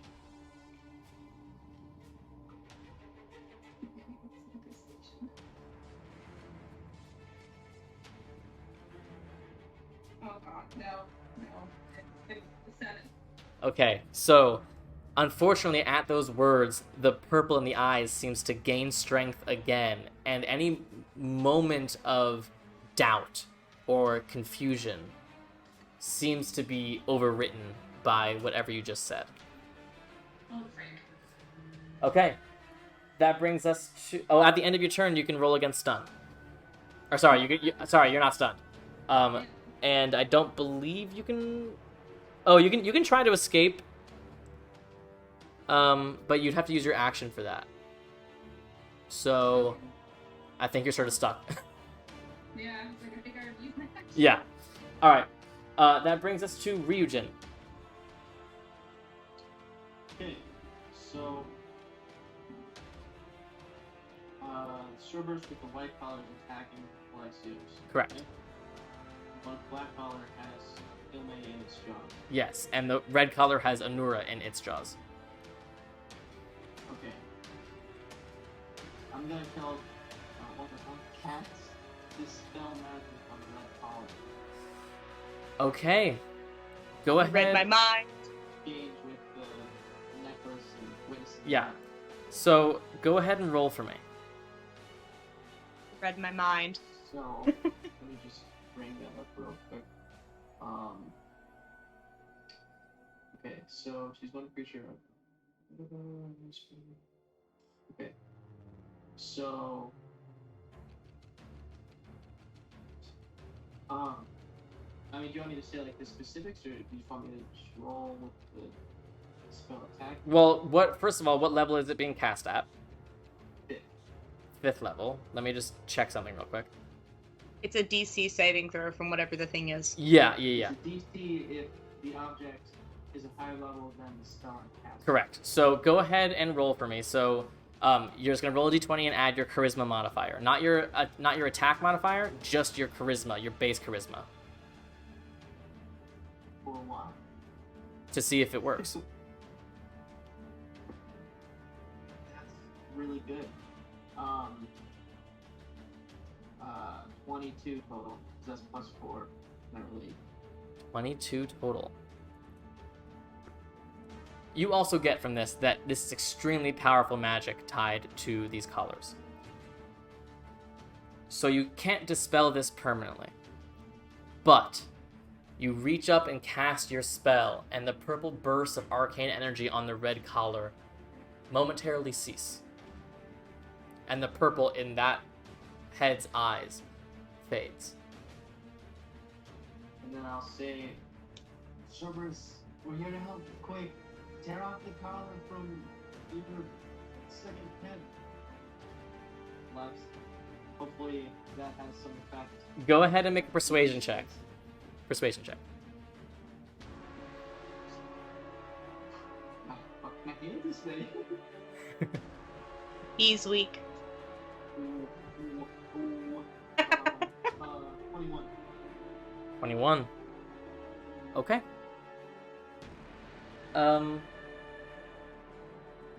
Okay. That the end of your turn?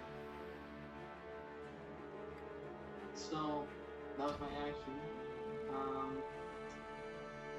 What can I do? Because You I'm still like I'm still on the ground. and you're covered in rock, Yeah. so you are still restrained. You'd have to use your action to try to get out of it. So it's still a bonus action, alright? So I will summon the tentacle. All right. Yeah, we'll just summon now, put it next to me to try and take some damage by hit again because I don't want to die. I don't want to die. That looks good. Sweet. And how do I... So with dispel magic. Yeah. Let's see.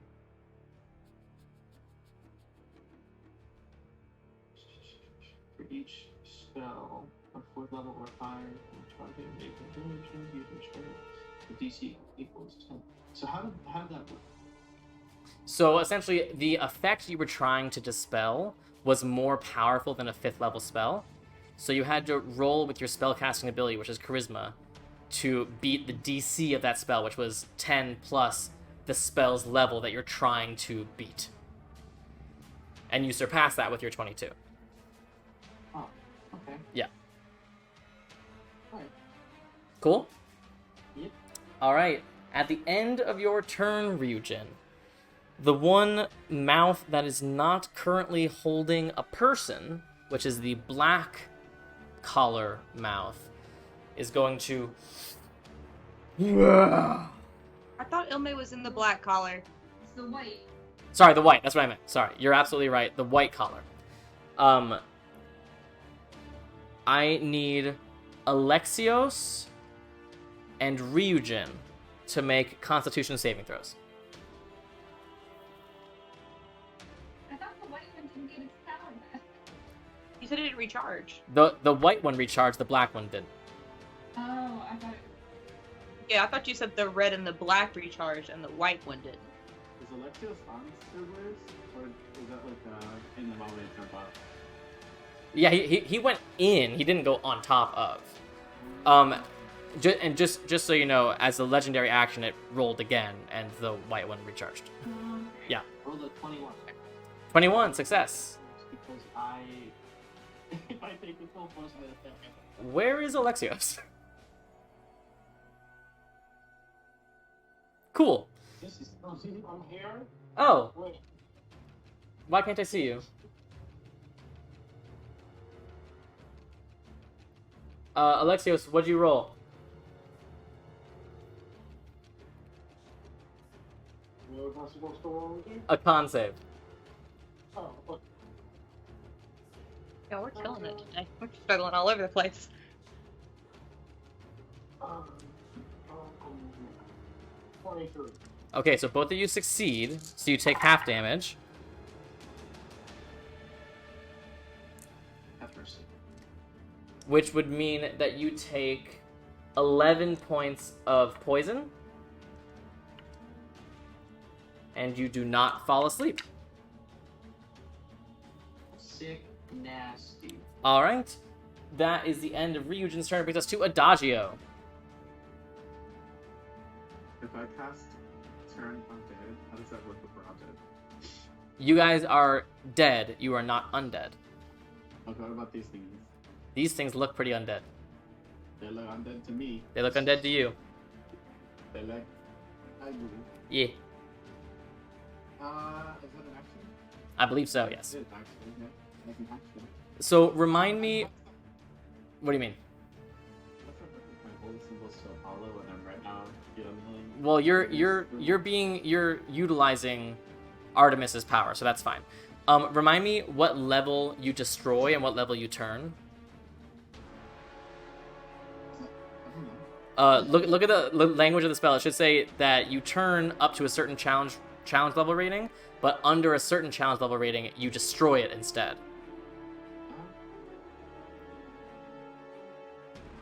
I think I'll destroy.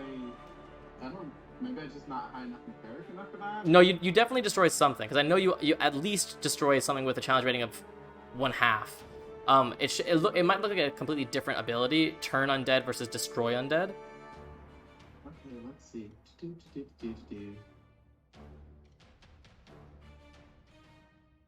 Maybe that's under the other ones. It's two tricks.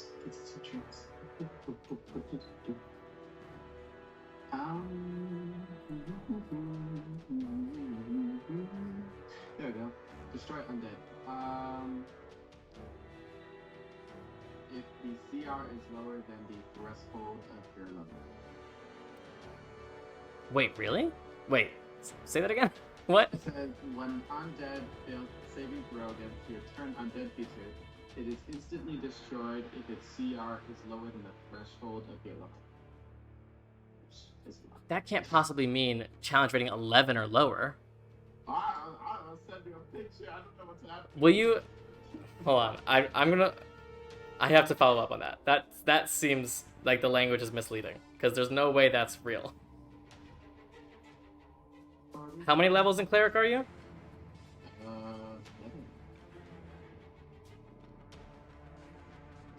Destroy Undead level 7.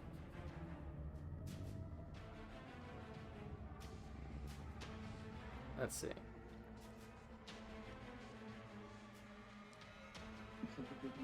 Sometimes my put on my glasses. Oh, okay, here we go.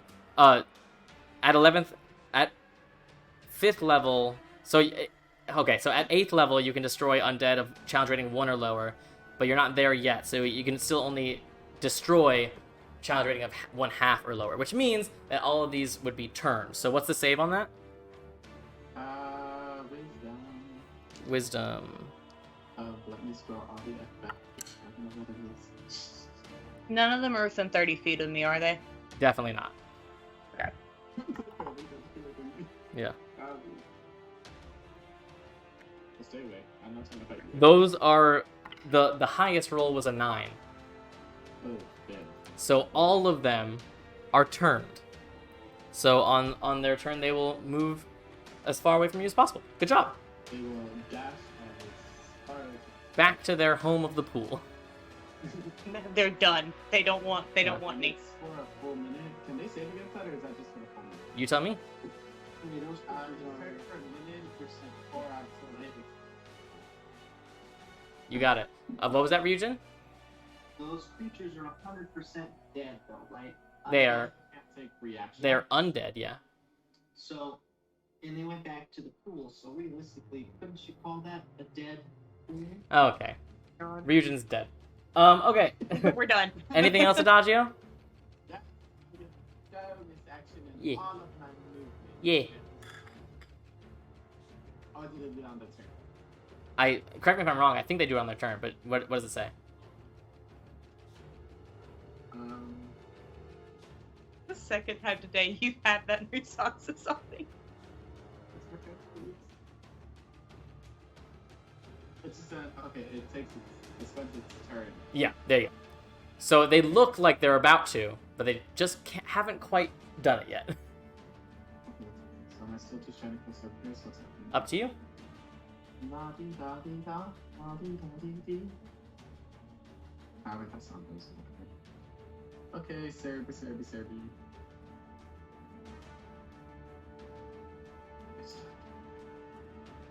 Actually, can I cast a spell when I use Channel Divinity? That's not technically a spell. So yeah.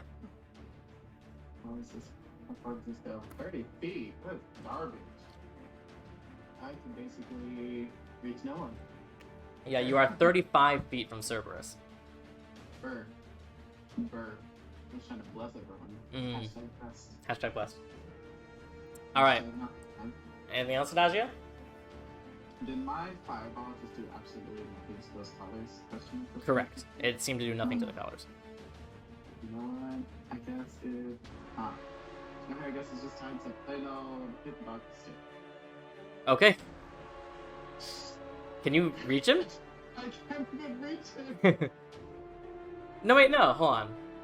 5, 10, 15, 20, 25, 30. You can get up to melee with him, yeah.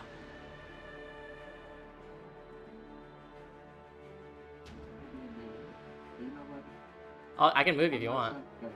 I'm not gonna get all three, like. You could get all the way to there. Okay. Has anyone done any, like, necrotic damage against me that I've seen? Not that you've seen, no. I just want to know if to inflict wounds with the cat.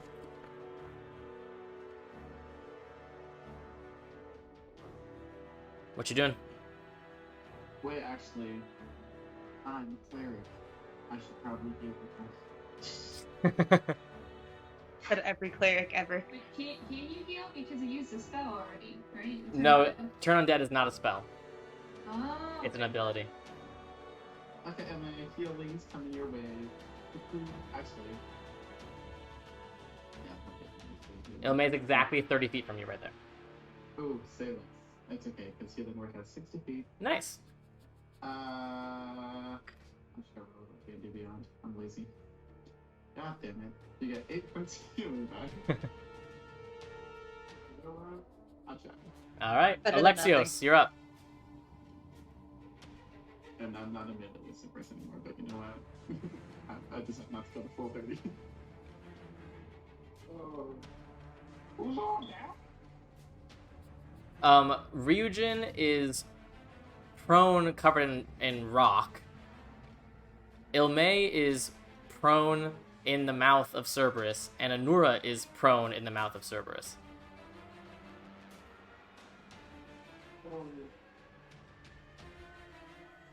Would I be able to make some sort of arcana check to see, like, I don't know, to kind of like understand what we should do with the reaction that the powers have made with like the spell and me trying to attack it? I don't know how to do this. I mean, you're in the heat of battle, so I could say you could either make an Arcana check, which will get you some info, or you can make an Insight check, which will get you different info. But that would be your action. I'm gonna do it. Okay.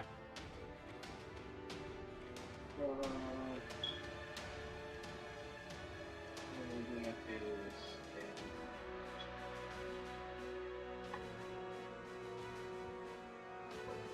Okay.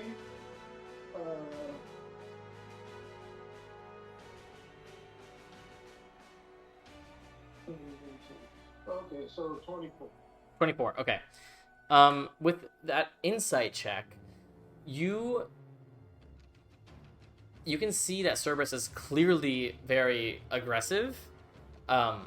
You also notice anytime someone mentions we're here to save your master or whatever, like anything remotely related to Hades, shock collars don't exist in Gaia, but you can almost get that similar effect. You can see that sort of purple arcane energy that intensifies the reaction from Cerberus. And you also notice in the one collar that's no longer functioning to its full capabilities that that one head seems less outwardly vicious, but one head can't do much if the other heads aren't on board.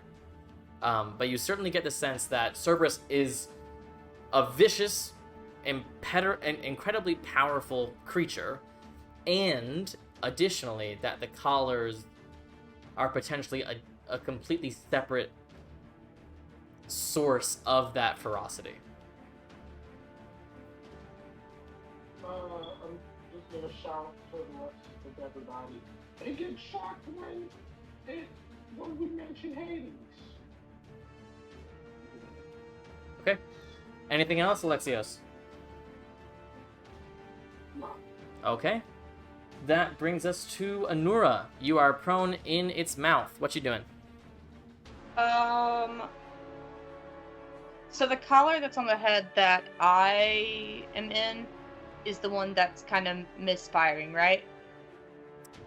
The red one is misfiring. Okay, that's what I thought. Yeah. Would it be a full action if I just like kind of tried to pull it off? So just for context of how enormous this creature is, prone in its mouth, you cannot reach its neck. Okay. Yeah. I didn't know how long the neck was from where I'm at. Yeah. Okay, then I'm going to cast Dispel Magic on another one of the collars. Okay. So the one next to you, well, are you trying to go for the one that Ilmay is in or the empty one? The one that Ilmay is in. Okay. What level are you casting at? 6th level. Okay, go ahead and roll. So It's a d20 plus your wisdom modifier, just your base wisdom. Since I cast it at a higher level, does it do any more? Or is Yeah. the DC lower? So essentially, the reason that you would cast at a higher level, let's say that you were trying to dispel a 5th level spell. If you cast it below 5th level, you'd have to roll. But if you cast it at 5th level or above, you wouldn't even need to roll. It would automatically work. So the reason to upcast Dispel Magic is if you're hoping, like if you're casting it at 6th level, you're hoping that whatever spell you're trying to cancel is 6th level or lower. Oh, okay, I see what it means. Okay, then never mind. There's no reason to use it at 6th level. I was reading it wrong. Okay, so what level are you casting? I'm gonna do it at...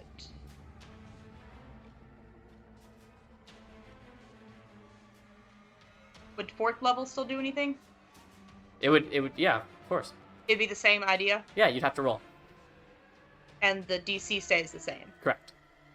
I've misunderstood Dispel Magic my whole life. I'm casting it at 3rd level then, because why would I use a higher spell slot if I don't have to? Right.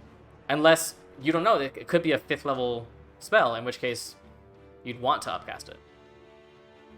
Yeah, but I saw Ryujin cast 5th level and it That's didn't true. do anything. That's true. So, okay. All right, you so said go it ahead and adds roll. my So it's wisdom? D20 plus your base wisdom modifier. Ooh! Oh! That was a net 20! So that's a 24? Yeah, 24. I can't do that. Okay. So, a very similar effect on that mouth. The already muted arcane energy coming out of that collar fizzles, and the purple in the eyes of that Cerberus fades almost entirely. Did the Cerberus in my mouth and like the last little bit, like I just want to say like one sentence as just be like, we want to save your dad, help us. Make a persuasion check. That's a 19. I can't add to that. Okay. That brings us to the Cerberus. Here's the interesting thing. You are very lucky that the two that have been dispelled are the ones whose mouths you are in, because if you had not, you would have been swallowed this turn. But as it stands, one head releases you, Anura, and you just fall harmless but prone on the ground. Ilmay, the other one drops you.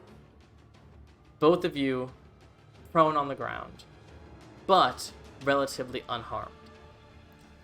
But the other head, the one that still has a fully functioning collar, seems to not understand why the other heads are mutinying.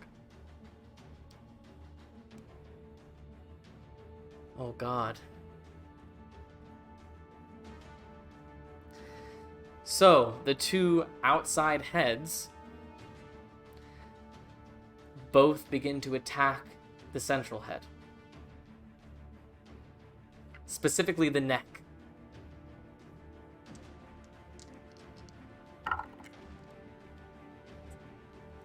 Sammy, if Cerberus somehow dies from this, I'm gonna be really sad. It's just people that just I appreciate it. Both of them hit. So, you see both of these heads begin to gnaw at this arcane collar, the white collar, which is the only one that's left.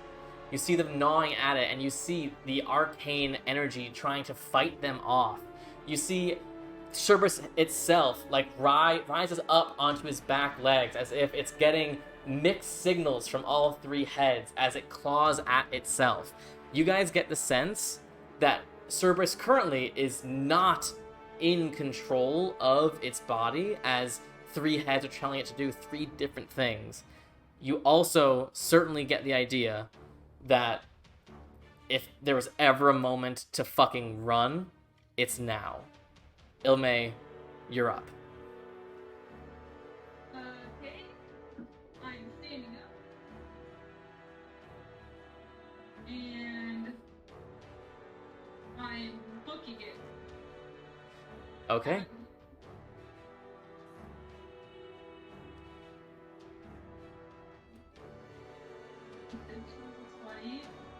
So you still have the other gates on after my pair, right? Yeah. Okay, so that was the rest of my movement from standing. I'm using my bonus action.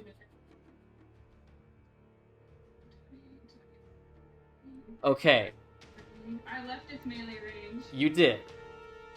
I'm gonna roll to see if that one head that still is actively trying to attack you is able to. Could I just use my, do I use my action to dash? Can I use my... Disengage? And disengage? Yes, you can absolutely do that. Okay, that's a...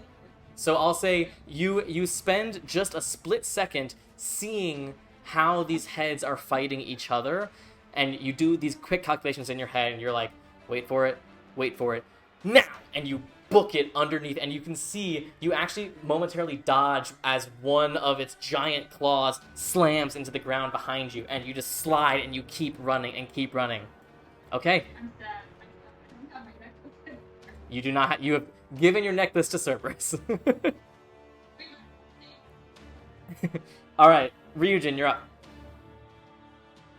So, I'm gonna have to use my action to try and break out of the stone. Correct. So you can go ahead and make an athletics check.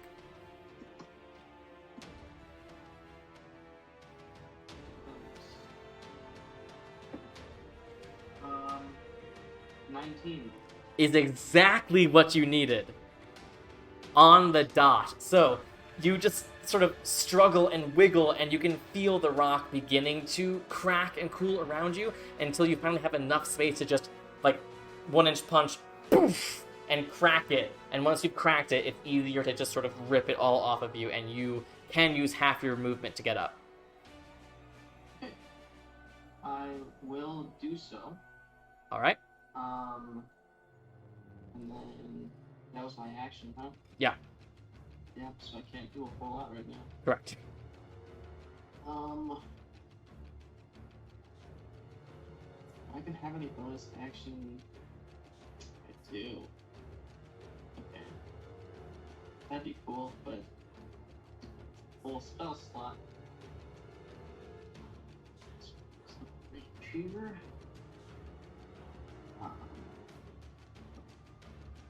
So, Cerberus is fighting itself right now.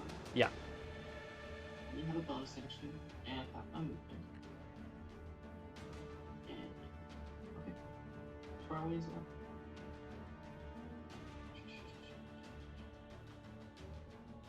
So I'm going to use my bonus action to cast Far Step. Okay.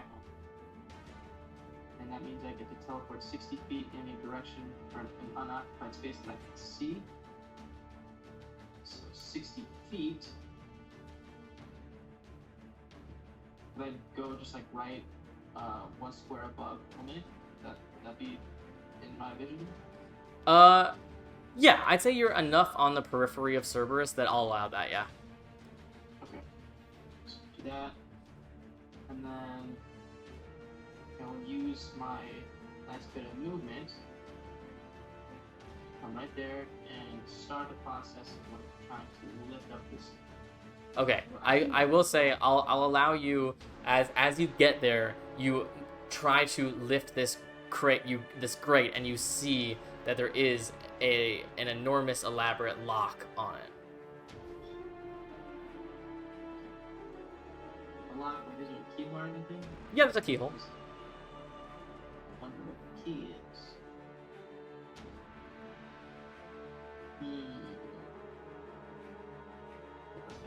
All right, Adagio, you're up.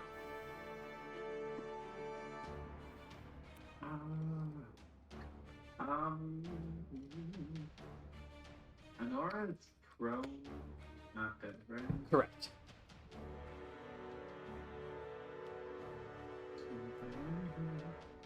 If I move 30 feet, I can bonus action dash? Is that how that works? Only if you're a rogue, which you're not. Okay, so But you can action dash if you want. I can. There we go. Yeah. Action dash. Yeah. Bonus action. Healing works. Is healing word a bonus action? It is. Ooh, that's it.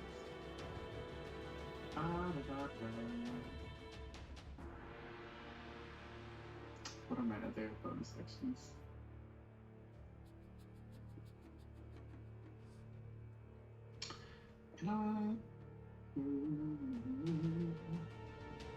Golly. Okay, well. How do I get a word? Oh shit, okay. Okay. You are actually leaving the melee range of its heads. But it's okay. I'm gonna do what I would have done for Ilme. I'm gonna roll to see if it can manage to bite at you while it's being attacked by the other 2 heads. I can still board and play, right? Yeah. Okay, I'm gonna do that. Okay, so first let me see if it hits. So I'm just gonna roll a straight d20. and it's gonna be 50-50. So if I roll a 1 to a 10, it's gonna attack you. Okay. That is only the middle head would actively attack you. That is a 19. So it is too distracted by the other heads clawing at it that you do manage to slip away without invoking an attack of opportunity. And 15, 20, 25, 30. You see me struggling, you just keep going.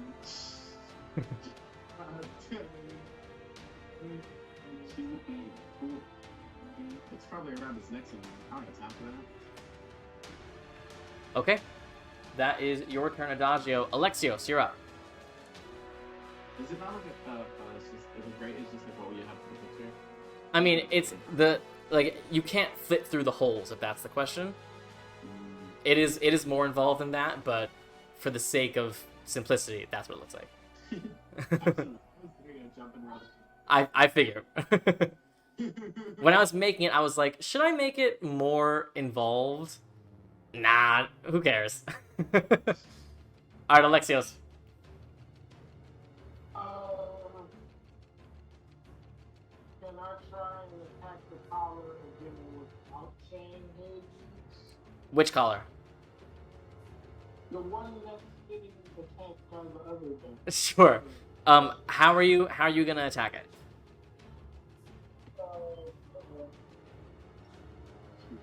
Are they attacking like either side of the collar? Yeah, so essentially it's the central head that still has the activated collar, and so the other two heads are attacking from either side. So I'm just gonna like bounce up the superhero one and then something find purchase, attack the collar. Okay. Here's what I'll say. You're welcome to. We'll have you roll to see if you can do that. I will also just mention that you are within the reach of your weapon to do it from the ground if you wanted. I'm gonna do the superhero because it's cool. Okay, go ahead and make an animal handling check. Animal handling? Just because Cerberus isn't actively attacking you doesn't mean it likes being grappled and pulled on. I get it. It's still an actively ferocious beast. 19. Let's see.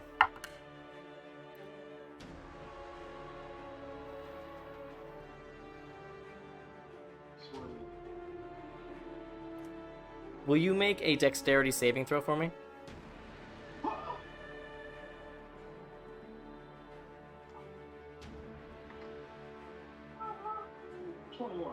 Okay, so as you begin running up this creature, instinctually, as you grab it and like pull on its fur to get yourself up, the tail instinctually reaches out and tries to whip at you, but you've seen this tail in action before, and you quickly dodge out of the way as it whips above you. You can actually hear the sonic boom of the crack of this whipping tail before you just keep going and reach out and stab at the collar.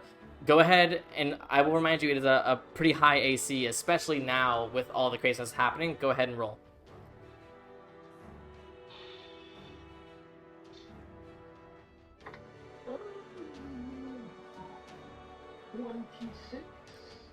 I'm gonna raise up my hands that are holding up the AC of this thing.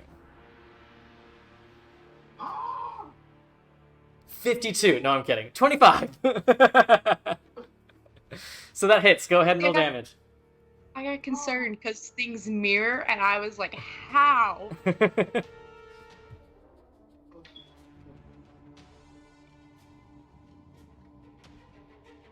I still have wearing a suit. What kind of damage does that do? Radiant. Yeah, you can ignore that. What? It's a Celestial's pet. You think it can take radiant damage? Feeling the crime. It's immune to that as well. So, I I'm gonna arcane jolt that, which does force damage. Okay, there you go. I still use my spell slot. Yeah.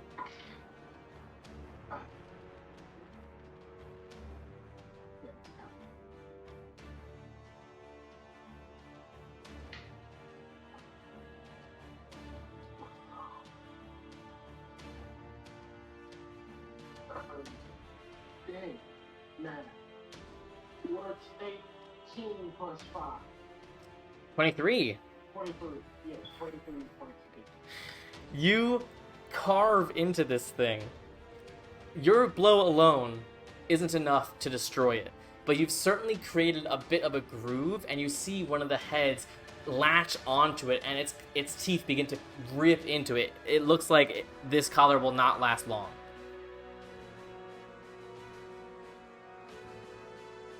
Anything else? I'm gonna float gracefully back to the ground. Okay. That your turn? Yes. Anura, you're up. So if I was to wild shape into like a giant wolf spider, would the giant wolf spider be able to pull off one of the collars that is already malfunctioning? You have no idea. It doesn't seem like it's as easy as just grabbing it.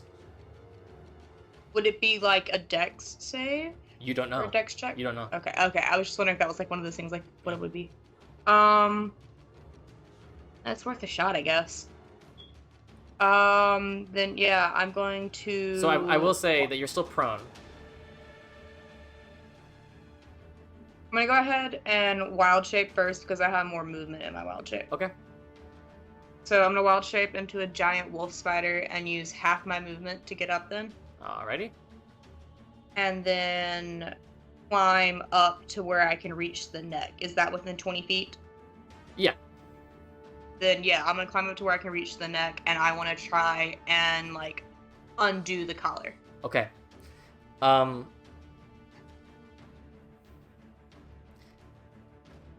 It's interesting. Dispel magic is not the most powerful spell in the world. And this is incredibly powerful magic. So it is currently reducing the effect that these collars have, but it's not like the collars are no longer magical. Because of the magical nature of these collars, you quickly realize, even in your spider form, as you try to pull on one, that something is magically sealing these collars, attaching them to their necks. Okay. So did that use my full action then to find that out? Yes. And yeah, that's all I can do. Are you gonna crawl back on the ground? I don't have any movement left. Oh, gotcha. So you are a spider, a giant spider on a Cerberus. Yes. Okay. Welcome to my life. That Well, brings hey, us. MTV, welcome to my crib. That brings us to the Cerberus. The two heads are going to continue attacking. Ooh. Not. You know what? It's an ability that Cerberus has that serves no real purpose, except that currently it does, in that Cerberus has pack tactics, so it has advantage if allies are helping it, and I would say that these two heads are both considered allies. So I'm going to give them advantage, which is important. Okay, so...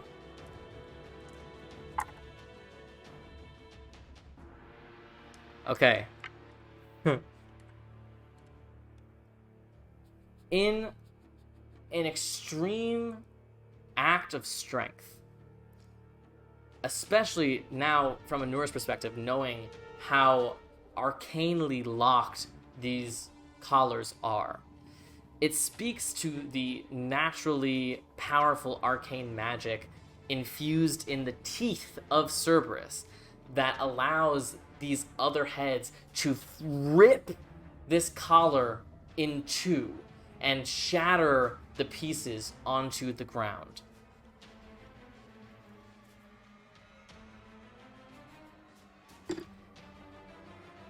There's a moment.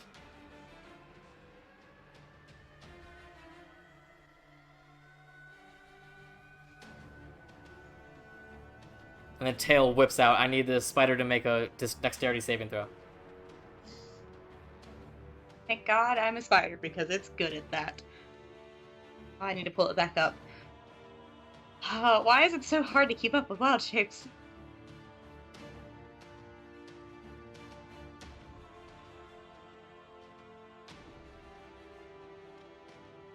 Okay, I was making sure it wasn't anything special. 17. Yeah, that's how you math. 17. Okay. So the spider takes 15 points of bludgeoning damage. I am a Nora now. You are a Nora, and you are falling back to the ground as it pulls Can I try you to off. hold on as a Nora? No, you're falling prone. It's part of the effect of the attack. So I'd say you are not able to hold on, but you just fall. You don't take any additional damage from hitting the ground, but you are once again on the ground prone. And then 2 of those points carried over to me. Yeah.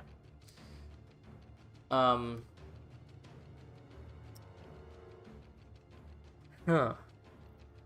Was there any necrotic damage from that or not? Not from the tail, no. Okay. Then you see that tail is sort of instinctual, but the heads themselves seemed to have lost a lot of their viciousness, a lot of their drive, their anger. And especially that central face now, the one without any collar whatsoever. That one looks extremely dog-like in its expressions. And you see it turn... Yeah?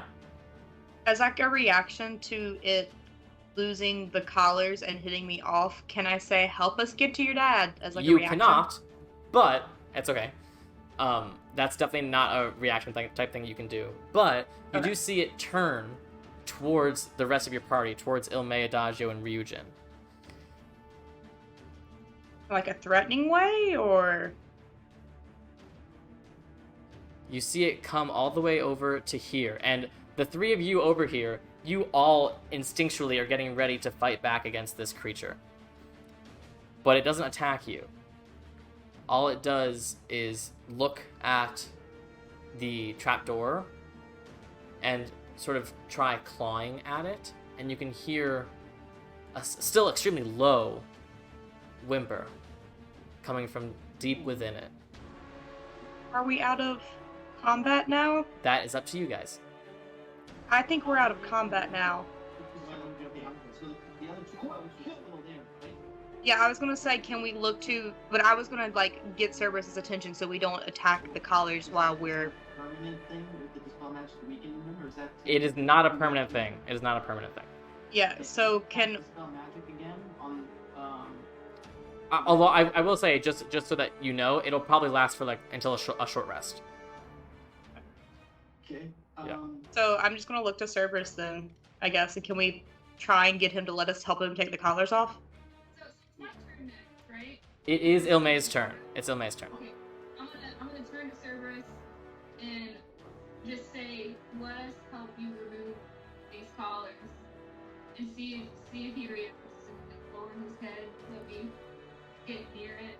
Make an insight check. No, that's not gonna do it. I'm rolling next to He doesn't lower his head. Either of the heads that still have collars on them, but he doesn't seem to be aggressive towards it either, but you're not quite sure what he's trying to communicate. Are y'all okay with dropping combat after this? We'll see. Then I'm gonna go to the trapdoor then and try to pick this lock. Okay, go ahead and make a lock picking check.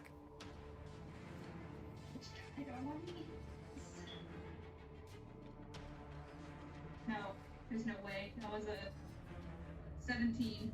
Yeah, no, unfortunately, this is an extremely complex lock. Okay, well, I'm good for dropping this if Cerberus isn't making any attacks on us. I would say that decision is up to Ryujin, who's up next. I mean, I'm good with dropping this, but I think we should also actively work on removing those collars because the short rest isn't very long. If we have to be even longer than that, I mean, I was planning on, as soon as we drop it, getting him to calm down and trying to get him to come to let us help him, because that would be, I guess, like almost an animal handling at different times.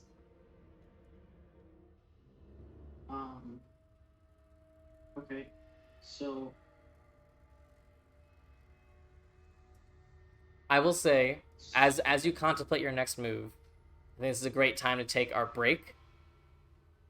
As we think about, I mean, hey, you basically survived Cerberus's lair, so major props to you guys. Let's take a quick potty break, a little water break. We'll be back so soon, the second half of this adventure, as we continue on through this this quest to save Hades. We'll be back super soon. Don't go anywhere. And we are back. Welcome back. Let's hop right back into the story. So, you guys are still in the lair of Cerberus. Cerberus himself, now partially decollared, doesn't seem to be actively hoping to attack you. You guys are in the center, most of you are in the center of the room with this enormous trapdoor with the elaborate lock. What are you guys doing? I would like to try and rally the group and attempt to move collars with Yeah. Yeah, I want to try and like get him to calm down and let us get the collars off real quick. How are you attempting to do that? Like how, like if I came across like, a hurt deer or something, like talking nice and slow and being like, hey, let us get the collars off of you so you can keep trying to help us rescue your dad. Go ahead and make an Arcana check for me. Can I help? Sure. Yeah, go ahead and give it Nora advantage. It didn't matter. The first one was the highest. The second one was a 3. That's a 21. Okay.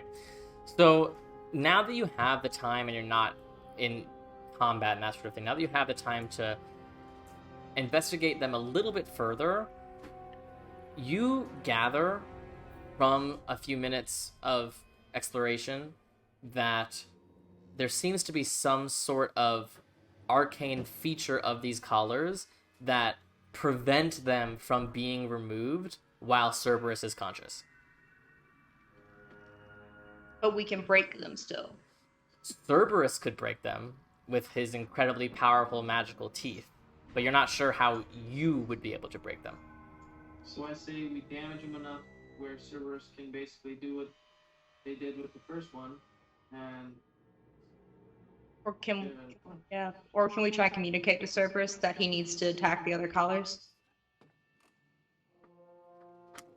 You can talk to him. Yeah, I want to look to Cerberus then and be like, hey, to get the other collars off, you have to attack them. We can't take them off. I might be able to cast something to give you advantage on it when attacking it, but that's all I can do to help you a little bit. We can't take them off for you, but you need to get them off, okay? They look at each other, and you just hear them whimper more. They're trying to communicate something. Is Cerberus like, does he keep looking at the trap door? He is, like, that's sort of his standard, but in response to Anora's comment specifically, they're sort of looking at each other, looking at their collars, looking at Anora. It's as if they are intelligent enough to understand and also be able to understand that they themselves cannot communicate. And that's frustrating them at the moment. Can I, like, make some kind of roll to see if I can figure out what they mean? You can make an insight check. Okay. I am good at that. That's a 26. Okay. While you can't get, like, specific information because it's not communicating, you do understand the body language and the glances at each other enough to at least get the sense that, for one reason or another, they are resistant to damaging the other collars, and it seems like they legitimately do not want to take them off. though you're not quite sure why. Are you scared you'll get in trouble or somebody will punish you for taking the collars off? They sort of retract their heads in a sort of body language that you interpret as a no. Do the collars mean something important to you? Their heads get closer to you. So yes. Are they from Hades? Could They he nod. make you new collars? He whimpers in another claw at the trapdoor. We have to go get Hades, and I'll see if I can get him to make you new collars, but you need to take the collars off so that you don't try and attack us if we're going to get him until we figure out how to get to him. We want to save him for you, too. That's all. Our whole goal here is to. Yeah, all we want to do to is get save him Hades. Make a persuasion check with disadvantage. Me? Yeah, you're the one who's doing the talking. God. Not good at that. Did we? Oh, that's not terrible. It's a 17. 17. He seems resistant. He feels, like he broke that one in order to sort of like get all of their minds in sync again. But now that they are under their own control for who knows how long it's been since they were fully under their own control, they really don't want to break a gift from Hades. If you have Those- the one collar off... Sorry. I was gonna say, with those collars, you're not feeling the effects like right now like you were, but in a little while that effect will come back if you don't take them off. And then there will be two of you that can't control yourselves, and one of you that's trying to like defend itself and get the other two to see eye to eye with it. And if we free Hades, you can always make him more collars. Can I go find the pieces of the other collar? Yeah, they're just sitting on the ground. What material is it made out of? You can make a lock picking check. I was gonna help if I could. Yeah, you can help. You can show him where you went wrong when you first tried. It is a higher DC now because it's the same thing. Anura, go ahead and make just a base intelligence check. 23. 23.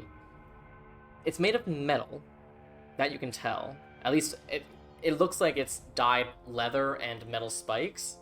But that's as far as you feel comfortable saying, because the actual specific animal from which this leather is from, completely foreign to you. The actual metal that makes those spikes, completely foreign to you. It seems like whatever this is made of, the components that it is made of are completely alien to you and your life experience. So I've got extra leather armor. Can I use pieces of it, like the thread on it and stuff, to try and put the collar back together? I mean, you can try, but it certainly will not be the same. But he'd still have the pieces, and he'd still have, in some form, the gift from You know Hades. enough about magic and magic items to know that they are extremely hard to break, but once they're broken, they are extremely hard to make whole again. So even if you were to make the collar, even if you were to like make it so that it's a complete circle again, it wouldn't do anything. Well, I wasn't worried about it doing anything. I just wanted it to be where he'd still have the collar that Hades gave him. Sure, you can certainly try. It'll take time. Yeah, I'll work on it while they're working on the lock then. Okay, by that I mean, what tools are you using to do this? I'm trying to find the thing. Because, like, I've got the leather armor, and then I'm gonna take, like, a piece of wood from the tinder box and take my dagger and, like, sharpen it real quick into a needle kind of thing. Do you have thread? I'm gonna use the thread from the leather armor that I'm not wearing, that I'm just carrying around. I see. It's gonna be ramshackle, and it'll take you probably like an hour or more to do. Couldn't you just cast mending to I lift can't it cast to- it. I can. Try it. How big is this tear? How big is this collar? The collar is huge. I mean, the collar is probably about 5 feet in diameter. Oh well, foot tear. And that it seems like it is mostly torn into 2 major chunks, but within those chunks are other sort of crinkles and wedges and breaks. It doesn't look good. Mending on like a small part to see if it actually works. Yeah. Did you do it on one section of the where it's split? So like put the 2 sections back together on one side. You wanting to see if it works, it might make more sense to try to start with one of the smaller tears. So I'm gonna go for it. Okay, so that's going to take 10 minutes. Alright. Alexios, what's your roll? You're muted. Do I get advantage on the roll? Yes. I'd like to go in. Well, Hold on. Let's resolve the Alexios thing first. 30? 30. 19 plus 11. Okay, so what's interesting is the base DC of this lock is 30. However, Ilme had previously failed, which increases the DC. So, while you make far more progress than Ilme, and everything clicks into place, at the last moment, it doesn't quite work. You want to try again, and I'll give you guidance so you can add another D4 to what you do. Do you have to roll on a 19 or 20? I mean, I'm plus 13. If we work on this together again, I can try. I'll give you guidance for that roll. And then I'll plus 5. Can I bless you? And I'll bless you. Hashtag blessed. All the perks, all the buffs. Okay. All the things. I can't do wheel and woe. So, Does my wheel and woe change since I long rested? No, I would say Okay. not. I'd say that would change around the same time that you would be able to change your spells. okay. So am I rolling the D4 from guidance, or do you roll the D4 from guidance? Let's have them do it. Okay, so Dashio is rolling my bless, and Honora is rolling the guidance, Correct. and I'm doing the. Okay. Yeah. Where's With the fucking advantage, Elizabeth. D4? Was it the best roll? So I got 26 plus whatever you guys got. That's not in the 9, is it? Could be. I got a 4, so you're at 30. 26, I'm at 30. What'd you grab? Wow, I haven't rolled anything good. I haven't had a D4. Leave me alone. It's a 3. And Alexius plus 5 it? And then plus 5. So a 38.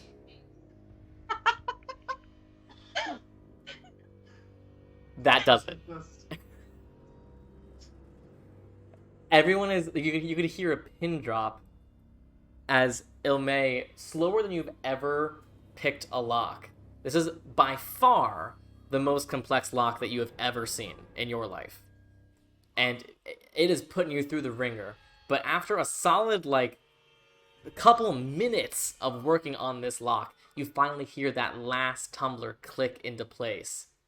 And you're, like, almost a little scared to twist, because you're thinking, like, maybe this is just too good to be true. But the lock unlocks in your hand. Oh my god. Ryujin, what were you doing? I was gonna. I'm curious about the I was gonna ask Cerberus, Jesus, if there's anything going on about the water pool, or if that's just like drinking water, a couple of like baddies in it. He goes over to the water pool, laps up some of the water, looks at you, and then as it's looking at you, one head dives down into the water and pulls out one of those struggling skeleton corpses and just sort of swings it around like a rag doll, and bones start flying everywhere. Okay. Well, I love can't take my Cerberus question. Awesome. so much. Okay. All right. Yeah, that's all I got. Should we? Wait. So we know this is where we should probably go, right? But what's the other door? Where's that? Just in the house? One of the heads of Cerberus lifts its chin up and looks up. Is that where that's where the doors lead? Is how you go back to the Cerberus? Does the door below you lead to Hades' personal dungeon? Okay. I didn't see what he did. It never went back to Sammy, so I never saw it. He nods. Okay, thank you. Well, we will do our best to free him, but I'm gonna cast. You don't you use a bunch of spells if you cast it. I have the slots to cast it. Give me a ball bearing. I want to see what's down there. Okay. I can cast As it. you Give me do, 1 second. you hear Cerberus let out a small little yip.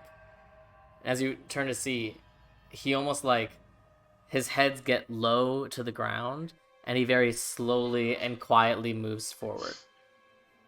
I'm dead. Not my ball bearing. Oh my god.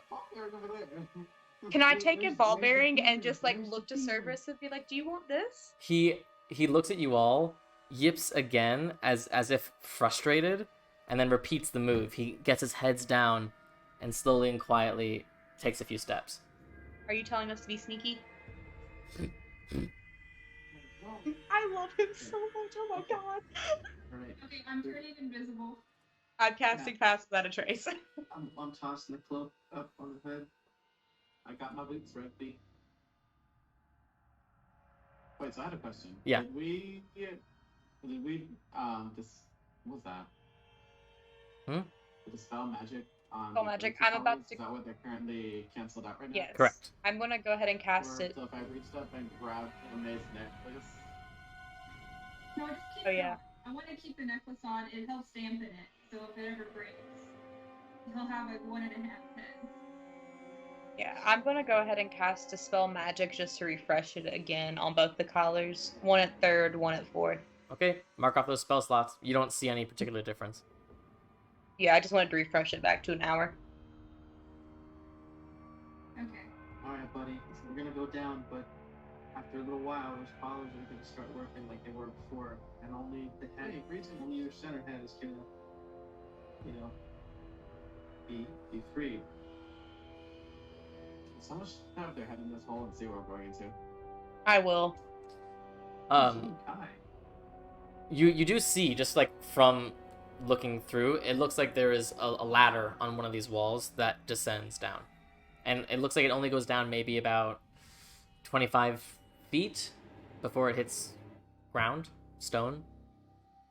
So, before we go, does anybody want to give me some healing, or I can use some of my healing potions? I'll throw up Aura Vitality real quick. No, I will not. I will not. I only have 1/3 spell slot left. I got 13 out of 84. You're on your own. I will cast Mass Cure Wounds. Bring everybody up by 3d8 plus 4. You have to roll it, or do we roll it? Sandy, that's a good question. You roll it. I do? Okay. Do I roll it for everybody individually or just once? You roll it once. Cool. I actually took 0 hits that entire battle. Okay, 7, 11. Just 11 plus 3. 14. Okay, 18 in total. Okay, and then I will I'll toss Region a potion of greater healing, and I will take a potion of greater healing. Okay. How much Can I is make that? healing potions when I'm in 4, underworld? 4d4 plus 4. I offer to go down the pole first. Can I make potions while we're in the underworld, Sammy? You can, but I think you're a little busy. Well, I meant because I don't have to work on it the whole time. I meant if we had a second where we were trying to rest again, could I Yeah, I start mean, if one? you have a second and you have the materials, then Okay. yeah. Because I have my herbalism kit. Half HP. Okay, so Adagio, you're going down first. I'll go down first. Okay. I will say this ladder is wide enough, and this space is large enough where 2, 3, maybe 4 of you could fit in this space at a time. Just so you know. Oh, damn. Yeah, we'll climb down too. As Yeah, we I'll climb down. I want to look at Cerberus and his finger gun and say, boy, Let's go some his finger guns. yeah, just Okay, you two descend first, and you find yourself in what looks like just a small chamber that is designed specifically for this ladder, that is sort of cut off from anything else. But you do see on the wall opposite this ladder, on the ground level, you do see a door. Can I put my ear against the door and see if I hear anything? Make a perception check. I'm gonna wait for everyone else. So there's Path Without a Trace. Ilme is invisible. We have stealth stuff, and Alexios is just doing his thing. Sounds like it, yeah. Yeah, since I haven't climbed down yet, where is the femur on the map? It's not on the map, but it can be wherever you want it to be. Since I'm still up where Cerberus is, I want to get the femur and go up to him and hand it to him and be like, listen, we can't take the collars off of you, and we know they're a gift from Hades. Do your best not to maul the He guy doesn't in the even middle, let you okay? finish talking before he takes the femur and crushes it into dust. Trying to give you a treat. He seems happy. Okay, I'll try and Does come it back just, like, regenerate with Hades and powers bring every you time some it more goes through? treats, buddy. All right, Can I Ryu, try to pet his head in the middle? he will not let you do that. Aww. You get the sense very quickly he will not let you do that. Okay. Ryujin Adagio, what are you doing? Or Adagio, what was your roll? 21. 21. You listen closely for a second, and first you hear nothing. Then you hear what sounds like the faint shifting of metal on bone.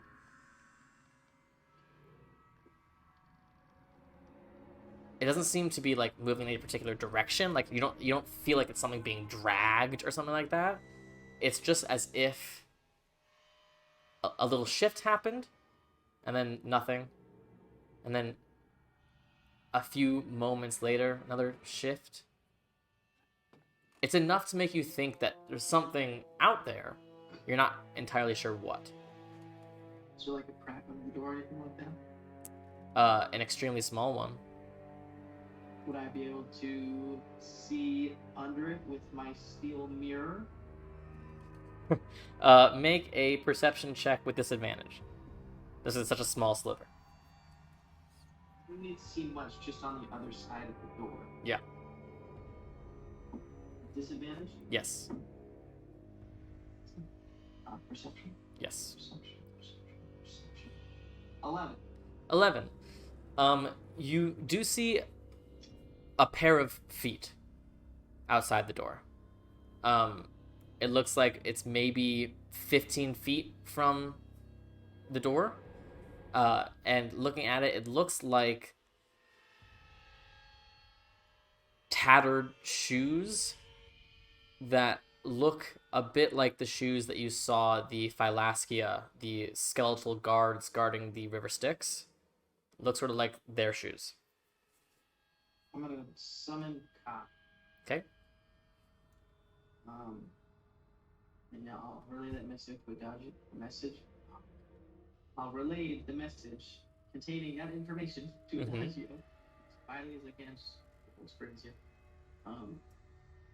And then I'll just wait for everyone else to get down before I make any decisions. Okay. It's not long before Alexios and Ilme join you. Anura, you coming down? What? You're muted. Can I fit? You can't get onto the ground, but you can just like wait on the ladder if you'd like. Oh, okay, yeah, I'll do that. I thought I could go down because Yeah, there yeah. was no space. You're just sort of chilling on the ladder above them. Okay. I will relay the message to everyone else. To... Okay, so is it like 2 pairs? Those 2 pairs? Or is it just Sorry, one? it's a pair. It's 2 shoes. Oh, okay. Yeah. Okay, but I can poof Kyan on the other side. Through his eyes and see in more detail. But I don't know what percent these skeletons are. If it's like magical, obviously I think it is, but they might be able to spot them, and then that could be bad for us. What do you guys think? I mean, if we open the door, they're gonna be upset for sure. But Here. You can poof them in over there as invisible, right? yes. I mean, it's worth a shot. But if they perceive magic, then it doesn't matter. Well, I can kind of see. Could we see like the back of their ankles or like the front of their toes pointing towards us? It doesn't. With your perception roll, I'd say you wouldn't be confident. Okay. Yeah. Then I'll poof Kyan invisibly on the other side of the door. Kind of off to the left, not directly in front of them. Go ahead and make a stealth check with advantage for Kai. Does he get the +10? Is Honora within 30 feet of where he's I guess so. Yeah. Okay. Hold on.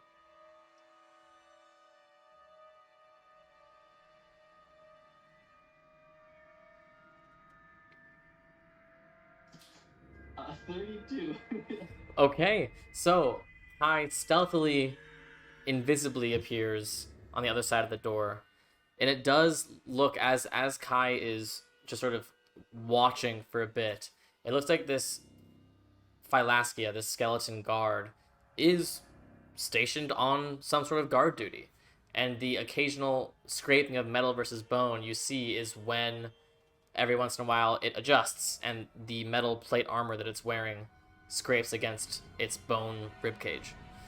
It looks like every once in a while he turns toward the door, and then after a little bit he turns at like a 90-degree angle. And it does look to Kai, it looks like what you're at is an L junction, where this hallway that you're facing only goes essentially to where the Phylaskia is, and then it takes a turn, and that is the only options.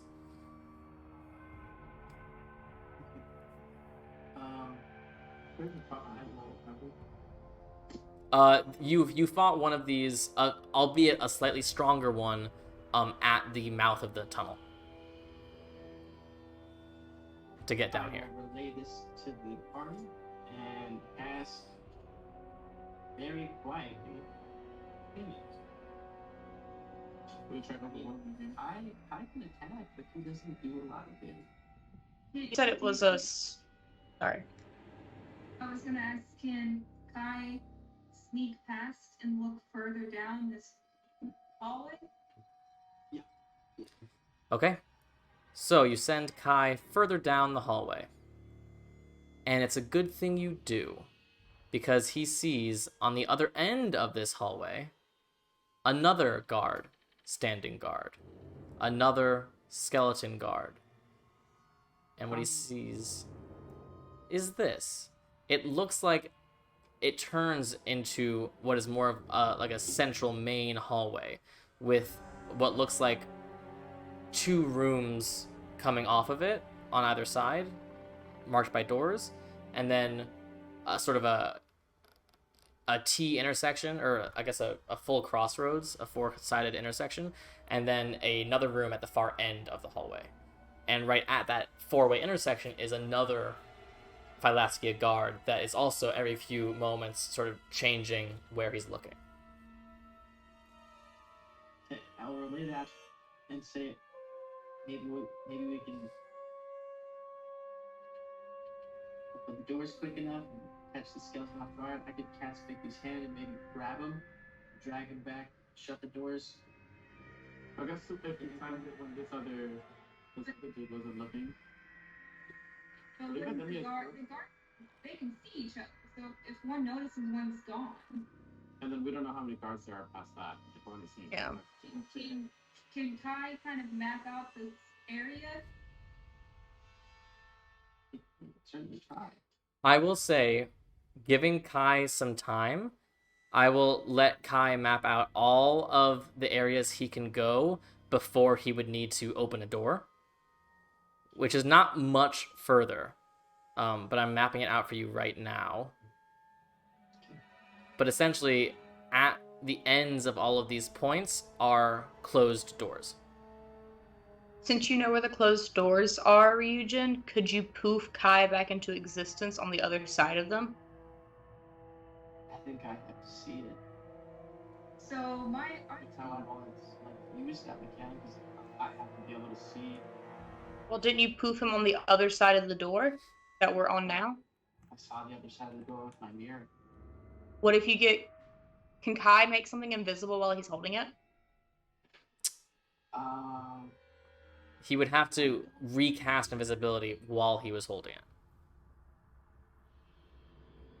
But he could, in theory, do that. Theoretically. So while the other guard that's in front of us isn't looking at the door, slide Kai the mirror, let him cast invisibility again, and then he can see the I other will places say right off the then. bat, the mirror is thicker than the crack. But I need to look at it. I'm No, so he confused. was looking at it at an angle. Yeah, any. Oh, okay. My Yeah. bad. The imp wears or carries his invisible weapon. Yeah. Okay, my bad. I thought it was like that. Is there anything that we can Rip fit out a under the piece door? of the mirror, maybe. Yeah. I don't know. That would be loud. Probably get their attention. I mean, well, how I see it is, I'm invisible.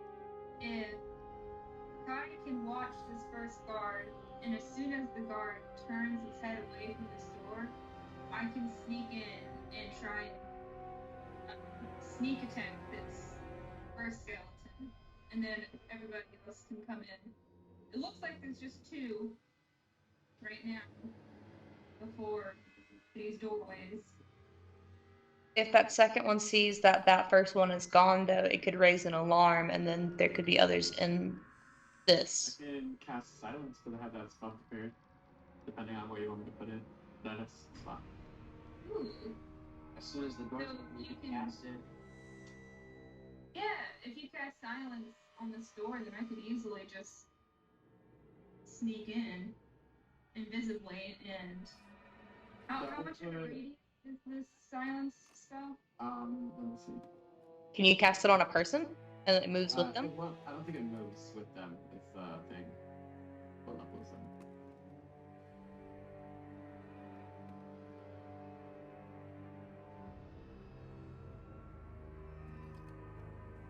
Yeah, it can't move, but it's a 20-foot radius sphere centered on a point. Okay. But if we were inside, we wouldn't be able to cast our verbal spells. Correct. Ooh. Yeah. Do we want to send somebody in alone? If the door opened, I could cast it like on the point of this skeleton, and it would be 20 feet to the door, I think. How does that work? How far are we from this door? How far is he from that door? 5, 10. He's only 15 feet from the door. Oh. So if you put it on the door, he'd still be within that silence. Yeah. Yeah. And then all of us would. So all of us, like magical, like verbal components, wouldn't be able to help you. But those of us with swords, then all of us who have swords and chaperones can like stab real quick. I mean, as long as you're able to maybe grab him and like pull him back into the doorway. That's why I was saying I could potentially just cast the silence would help with this first. Bigby's hand and literally just grab him and drag him back. Yeah, but I think what we were talking about an alarm with the second one. I thought we were concerned that the second one would sound an alarm. Yeah, that's what we don't know. That's the thing. What could be So we could overwhelm the first one, and I can cast silence on the second one. Like if we can brush out this door, I could try it. Yeah, I can definitely reach that. I can cast Bigby's hand on the second one too and drag it forth with us.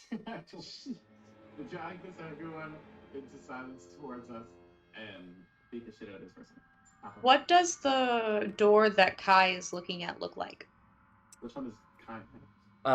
Yeah, I mean they all look the exact same. They all look like heavy reinforced wood. So wood reinforced with metal.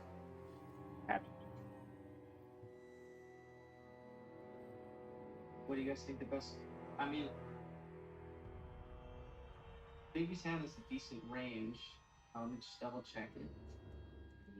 We're all healed a up range if of you want to go 120 in. feet, and I can cast it and immediately like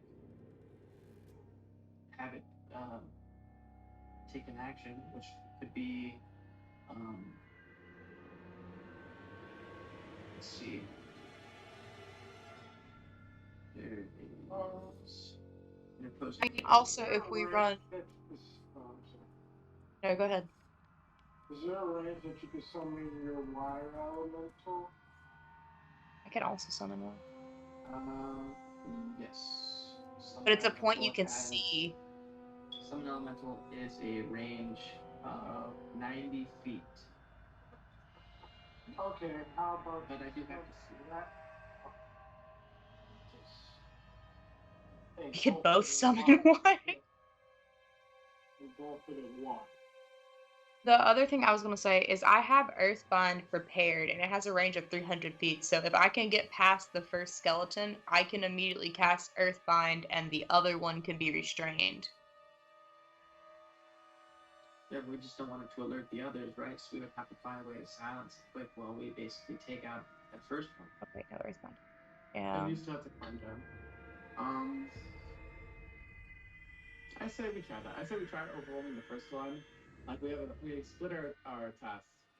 Most of us try to overwhelm this first one in like a surprise round kind of way, and then the rest of us try to move to restrain and silence the second one.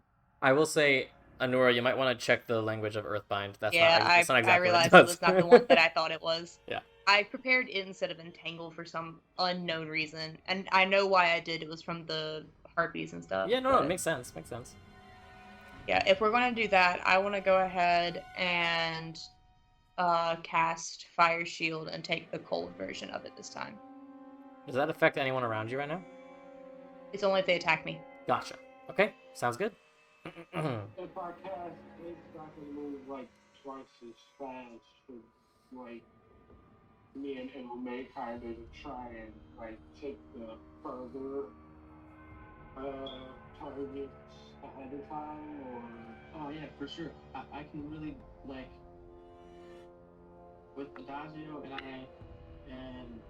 I think we could probably take that first one, and you guys could move shit on it second. But how would we use silence or something in that way? Because with that first one, I can like. I have a couple spells I can do for damage, or I can cast 50 scan, grapple it, so it can't do anything while you guys attack it, while they run past it. At this point, I feel like silence isn't even worth it because most of us, those of us who do any spell casting, which is basically all I could really do to help at this point because we'd be in such close range, it would. Silent from the second one versus the first one, you wouldn't be that close to it anyways. We'd be shooting from long range. The first one itself is just an overwhelming amount of. Well, I'm just saying that because we don't know what's behind the doors. There could be more, and they could hear what we're about to do. So I think we should definitely still try and be quiet. I think we should keep Turn Undead in our back pocket just in case there are more and stuff does fail. I only have one Turn Undead left. Okay, we're gonna make it good then. It's fine. I mean, if we want to do silence to take care of everything before we go in, I can cast Guardian of Nature on myself, and I get an extra 1d6 force damage on any melee attack. And I can bless you all. But I don't particularly want to do Primal Beast. If I do it, I want to do Great Tree. Okay, so I can do melee damage, or I have my cantrips, or I have my last spell slot, which I could use for Vicky's Hand, or I mean, I guess I could try and dispel magic on these things, but I don't even know if that would work. I wouldn't. Lightning Bolt, I can do that once, but I assume Lightning Bolt is probably a very loud spell. What is it? Thunder? You have one spell left. so I can Yeah. melee damage or cantrip. Which, I mean, you got a pretty damn good cantrip. Don't forget. yeah, I did. I like how I also forget that I have underbrush on me and I can attack as a +2 on it. Okay, so what's the best action? Like, A guard shift happens in the amount of time you're strategizing. Oh my god, I can cast that without speaking. Yeah, do silence. I think Adagio and Alexios need to go to the second one so that Adagio can cast silence. The rest of us will attack all we have on this first one.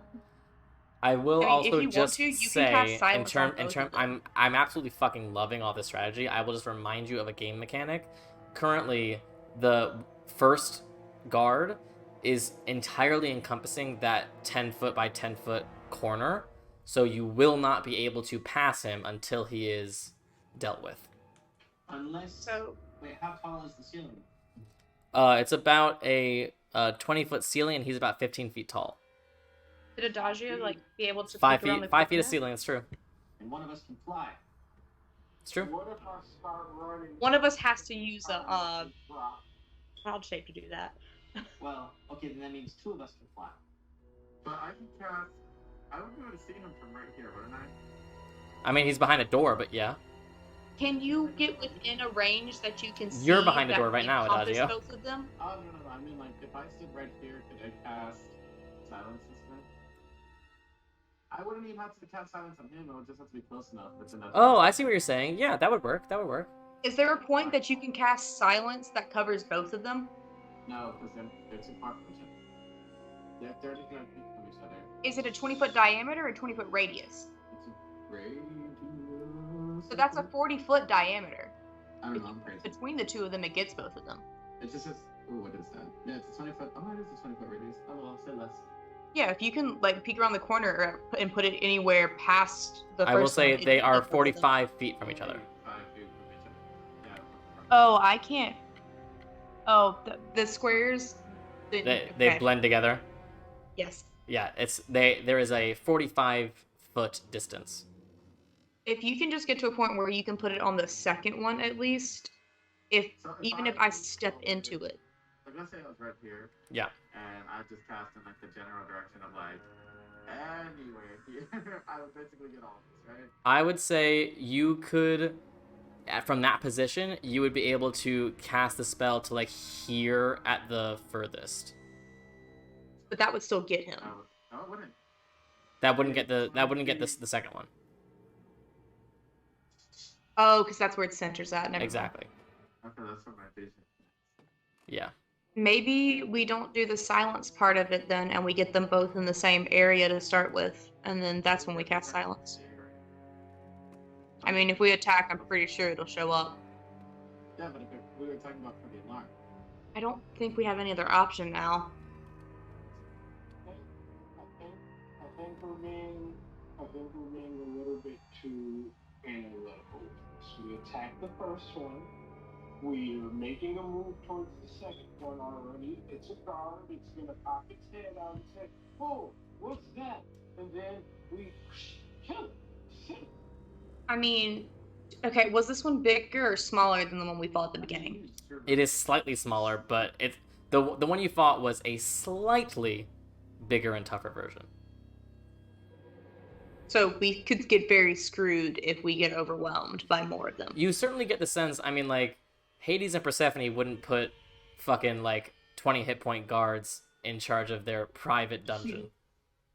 If I was to, like, turn into a fly, would that be small enough that I could possibly sneak past them? Theoretically. Could I get underneath the cracks in the doors? Yeah, theoretically. I will also... You can certainly try. Like, the other option is if we're worried about both of them, if I can I can turn to something small enough and get behind the second one.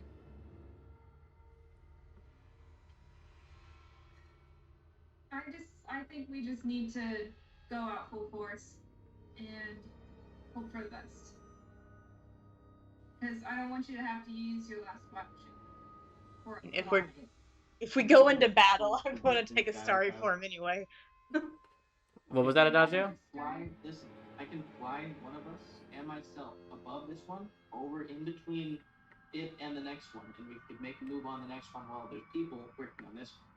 Can you get me between them? Yeah, I mean, there's enough room for me to fly above them. We'll probably take attacks of opportunity if it's like ready, but we're fast enough that this might not be the case.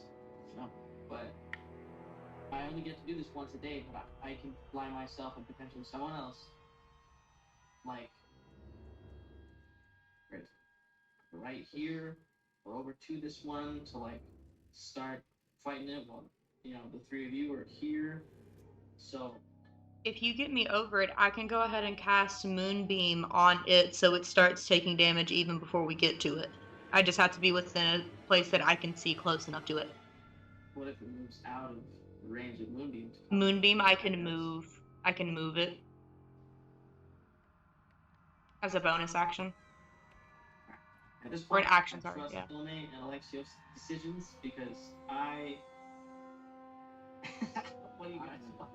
Just come to the conclusion. I just wanted to get that out of here. You can really take us attacking it all at once. I feel like if we can get... If we Sorry. kill one, the other one's gonna want to look to see what it is, what the ruckus is. We're already prepared to come to. We Yeah. can kill both of them pretty fast. It's kind of like surprise round. It's like. So should I still time it with Kai? Like when that farther one turns around, we open the door, just That's blitz not gonna it, be and hope an- that that's enough to take it out within like a surprise round? Yeah. I think that's what I'm gonna do.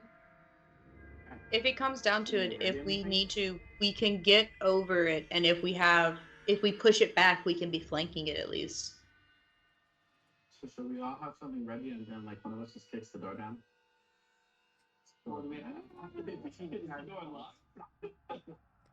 You check the door. It is locked.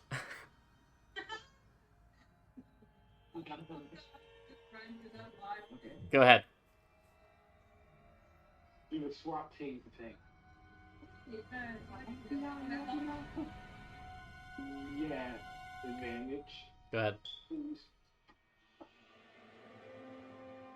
Oh god. Oh my gosh, they're both horrible. Ilme's got the yips. 19? Actually, 19 is enough for this one. The most powerful lock in the world was above you. This one is a pretty standard lock, so you do manage to very quietly undo the lock. Go ahead, hair stuff, guys. So Kai will let us know when the guard is not looking at the store. And we will storm in. I'm turning back invisible. Don't turn invisible doing that. So I will say the way familiars work, so like Ryujin can look through Kai's eyes and he can communicate what he sees. So Ryujin, if you choose to, you can sort of be the one that's going to give the go when it's time. Yeah? Yeah. It's like the second that the second voice is turned away enough where I know he's not going to be like just looking for a second to come back, Yeah, you like you wait long enough to like see the AI loop of the guard animation, and it does. Alexios? Just one thing. Yeah. Can I cast haste in preparation for this blitz? Yes, you can. So it looks like the guard at the four-way intersection is fairly methodical about looking up one hallway, and then eventually looks up the next hallway, then the next, in like a clockwise rotation. And so you wait long enough to get a bit of an understanding of how long he looks in a particular direction. Now the question for you is, do you want to give the go as soon as the guard looks away from your direction, or as soon as he's like a full 180 degrees looking away? How long does he look down each hallway before? Probably about 15 seconds. I'm gonna wait until his back is to the guard that we're about to. Okay. So you wait as Ryujin's like glossy blue eyes are staring into nothingness, and then eventually you just hear him say, And we're holding spells to immediately attack, right? Holding spells, doors about to, like... Yeah. Can I go ahead and get So I'm gonna say Starform just Archer? for the fun of this, I'm gonna let you all, instead of rolling initiative, you guys tell me the order in which you want to act.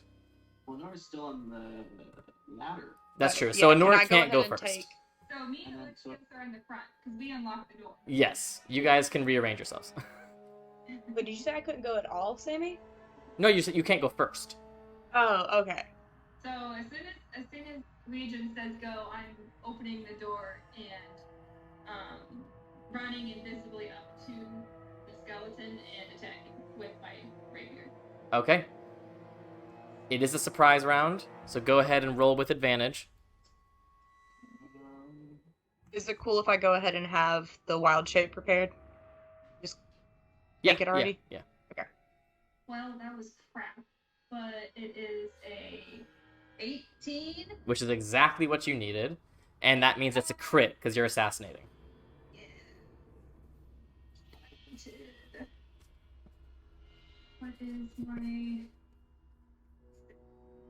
Oh,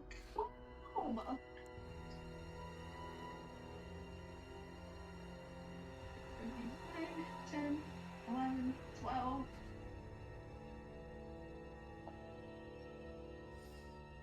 These two and these two. Sorry, it's a lot of dice. No, I get it. That's rogue shit, man. The rest of us trying to do next.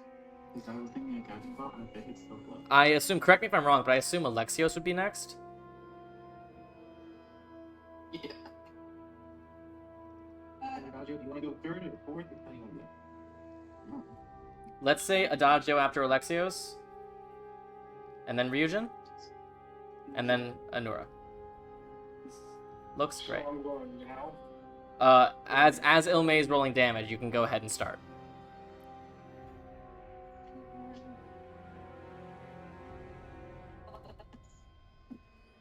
Six, 66 points. Woo! 66. That is a plus. solid chunk of that guy's health. That is over half. Alexios, take it from here. So I guess I'm standing myself a little bit behind Ilmay, and I'm gonna try and angle myself, or would I be able to?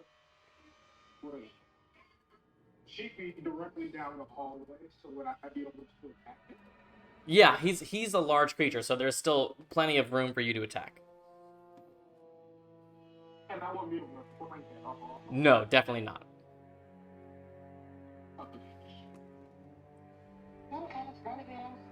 Also, Ilmay, do you want to make another attack? Oh, frick, I forgot. Does this still get the advantage? No, it doesn't. You still have advantage because he still hasn't gone in combat, Okay, but you won't get sneak attack twice. that's okay. That's a 21. 21 hits, and he's still surprised. So you don't get sneak attack, but it's still a crit. Okay, got you. Yeah. Sorry, keep going, Alexios. The first one was a 20 hit, the second one was a 24, and the third was 26. All three of those hit. 18 points of damage, Ilmay? Mhm. Okay, Alexios, go ahead and roll damage on yours. We're doing to this skeleton what Lazarus and those two, like, shepherds did to me. Truly. Are these undead creatures, Sammy? They certainly look undead. You're gonna hate me. Or it's as if I designed it for your abilities. I don't have many things that work against undead. You would have had to come on with a very specific spell.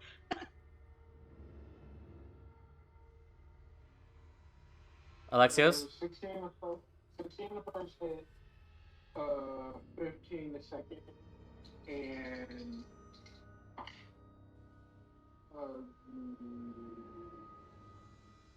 I'm gonna arcane joke the last one. Hold on, before you do that, let me do some math on the first two.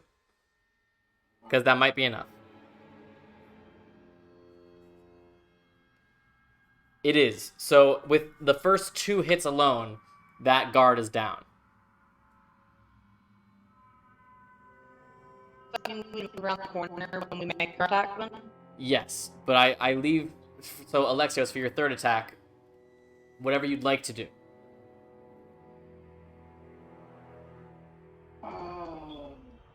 If I made it, then no. Okay, so question. Since I'm hasted, right? Yeah. The 3rd attack would kind of be like a new action. Yes. Would I be able to hold that action? Yes. Sweet. And you said that the skeleton is behind the door? The second Are you not seeing the battle map? Yes, that's why I'm asking the question. Because I heard talk of doors. No, you guys were behind a door. Okay, so the first one was behind the door. And Yeah, right now you guys are just around the corner from it. Okay. So, no, I guess I'm just gonna try and hide the second time, or until everybody comes up. Okay. You If that makes sense. you can't hide as your action and hold your action. Yeah, I meant like instead, and I don't like. I guess I mean more so like peek around the corner and see if the skeleton like notices us, if it's like coming down. I see. So like I can give everyone else. So that's definitely not holding an action. That is an action. Okay, so go ahead and make a perception check.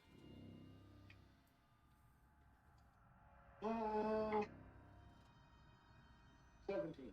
17.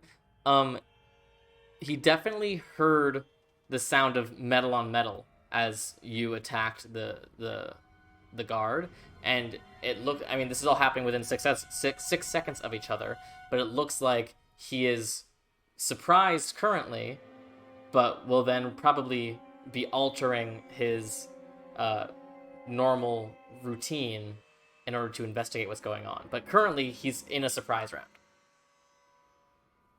Okay. Yeah. All right, Adagio, what you doing? I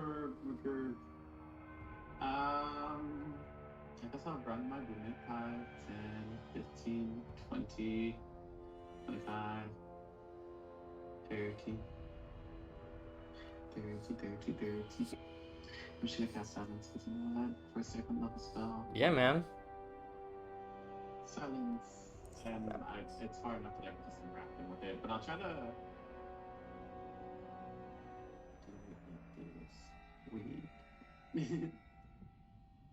like this. Like this.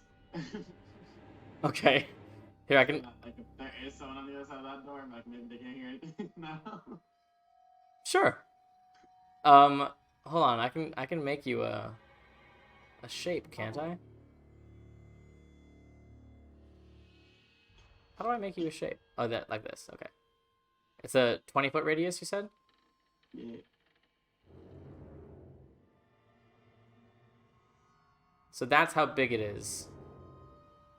Oh. Where do you want it placed? I gotta grab this. Oh, I guess you Can I grab can't. this? I guess you can't. It's a shitty mechanic. Ignore it. But that's the size you have. Okay, that would look cute. Gotcha. So it's going through the door behind it. The door behind it, yeah. Helps that like if anyone is on the other side, they don't hear anything. You got it. Understood. Okay. See anything else? Hey, that's important. Actually, I guess I would do. Whatever. I was gonna say I could scream something because no one can hear anyway, so haha. Okay. That Before we brings forget, us. I forgot that I can give an additional D8 when I heal because of underbrush. Can I get that to the 2 I healed real quick? Sure. Okay, I forgot about it till I just looked at underbrush. Take another 7 hit points, guys. My bad.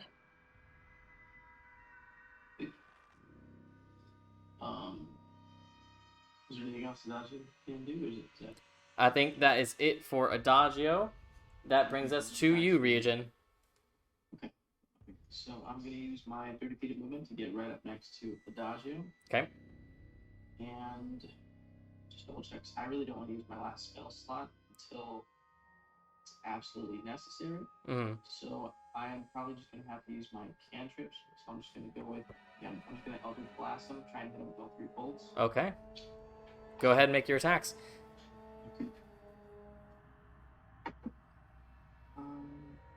First one is an 18. Hits. Second one is 26. Hits. And the third one is 17. I think that is. That one misses, but the first 2 hit. And it's bizarre. You can hear the sound of the arcane energy leaving your hands, but as soon as it crosses this sort of invisible barrier, you can't actually hear it impact, but you can see it impact. It's a very weird thing. Shit. I think that's a D4 plus 4. Indeed. First one is 12. Okay. And the second one is another 12. No, 11. Okay. Anything else, Ryujin? That was my movement and my action. So, for my bonus action, I'm going to summon the tentacle of the deep. Alrighty. Spectral tentacle. The wave, actually. Oh, yes, the wave. Yeah. The one that's not actually a tentacle, even though it's literally called the tentacle. Yes. Wherever you want it. So, I'm gonna put it right behind it. Right there. And it's gonna make attack. Go ahead. Is it 1 attack or 2 attacks? I think it's 1 attack because double damage. Just double check. Yes. Okay. So it is 1 attack. Just alright. So that's gonna be 23 to hit. That definitely hits, yeah. It's 2d8. First one's an 8. Second one's a 4. So 12 points of damage. 12 points? Yes. You got it. Alright, is that your turn, Ryujin? Indeed, it is. That leaves us with Anura. Okay, before I cast anything, so I don't waste the spell slot, how does this thing look? This one? I mean, Yeah. he looks better than his companion. Yeah, Hmm? He's definitely not on death's door. He's taken 35 points of damage. Can I get in front of Ryujin and Adagio with 30 feet of movement? I'm trying to figure that out. Are you in a wild shape right now? Yeah, I'm in starry form, though. Oh, I see. So you're still 30. Yeah. 5, 10, 15, 20. Yeah, with 25 you can get in front of him. Okay, then I want to get in front of them. And I'm going to cast Sunbeam. Okay. That is a Constitution saving throw, and if it is undead, it has disadvantage. Alrighty. 5 foot wide, 60 foot line. Okay. Those are both pretty good rolls. Con save, you said? Mm-hmm. The lower one was a 21. Oh, it saves. Sorry, it's a +8 to its con saves. Alright, still takes half damage, though. Yes, it does.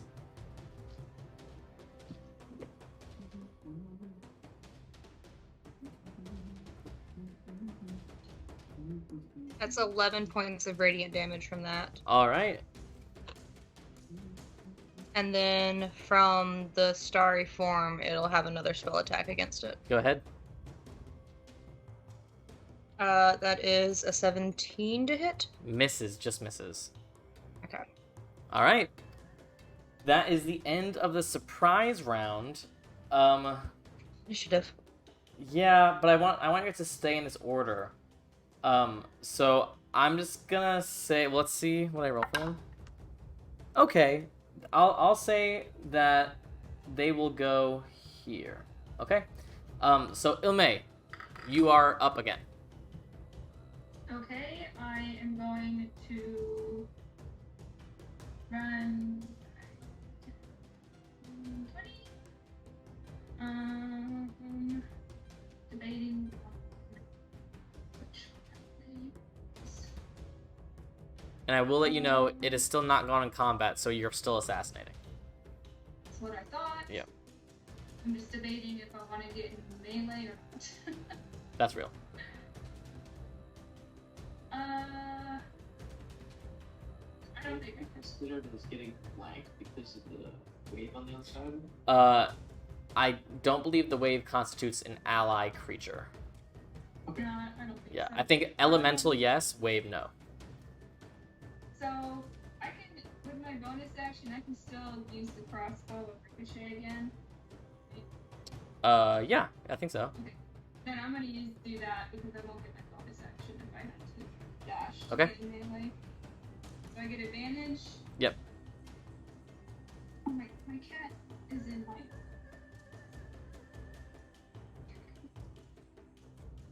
Jeez. 20... No. Yes. Yeah, 29. Definitely hits. It's a crit, roll damage. Can you imagine if Sammy had just said that it didn't hit as a 29? That's what I thought you were about to say, and I was so scared. They actually needed a 30? I would have to roll a nat 20 just to hit it. I guess it depends on what weapon we're using. I would have to roll a nat 20 to hit it with anything. I wouldn't be able to hit it with nothing. Actually, it's not true. I can hit it with nothing. But yeah, just do a save.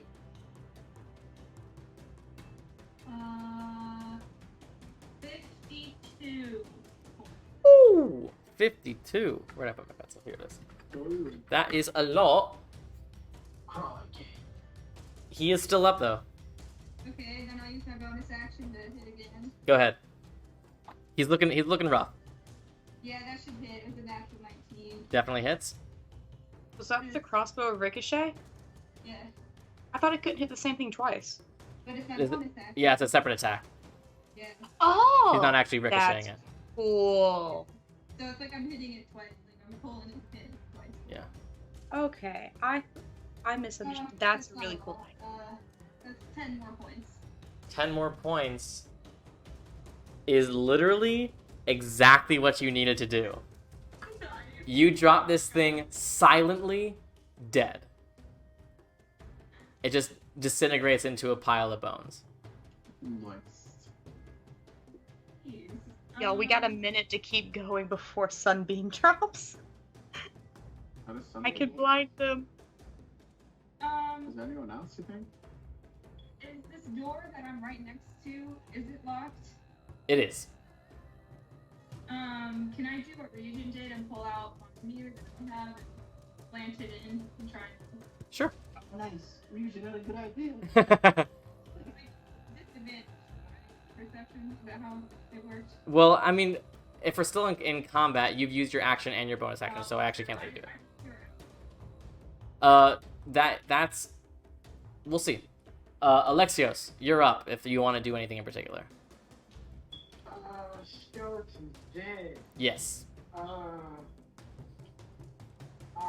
am going to go ahead and try and make it to this corner to see what I can see. Possibly, get a lay of the land. Okay. You see exactly what Kai saw. Basically, it's just these hallways, and they all end with closed doors. Okay. Do I have more movement? I think I have more movement. Potentially. Oh, okay, I got like 90 potential. Okay. Oh my god. Haste, baby. Haste. What's wrong? Can I go to this side and, like, I guess peek see if there's anything behind the door. Have you used your action yet? No, I've just moved. Okay. Then yep, make a perception check with disadvantage. Perception of disadvantage. Yes. 16. 16. Looking, I mean, it looks like you see what are probably legs of tables, that sort of thing. You don't, at this glance, at this angle, you don't see anything that looks like actual legs. Okay. And I still have a little bit more room Okay. for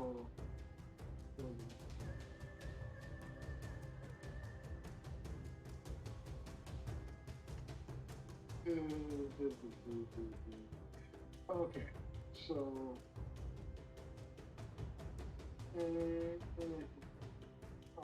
so yeah, I'm gonna go right here, and that's my complete 90 feet of movement.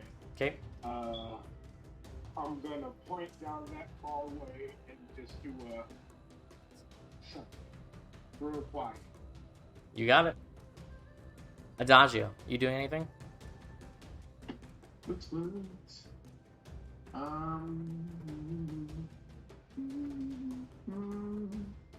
I'll try to do the same thing as this before. Okay. Make a perception check with disadvantage. Okay, perception. But it's only a +1. Is it actually? I'm lying. It's +4. Say it should be higher than that. I rolled an 18 and a 20. Okay.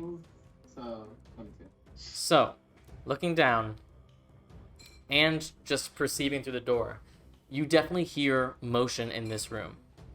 Specifically, you hear the sound of a weapon being unsheathed, and you hear the low rumbles of a voice you've heard before, as you hear him say, "She knew they would come.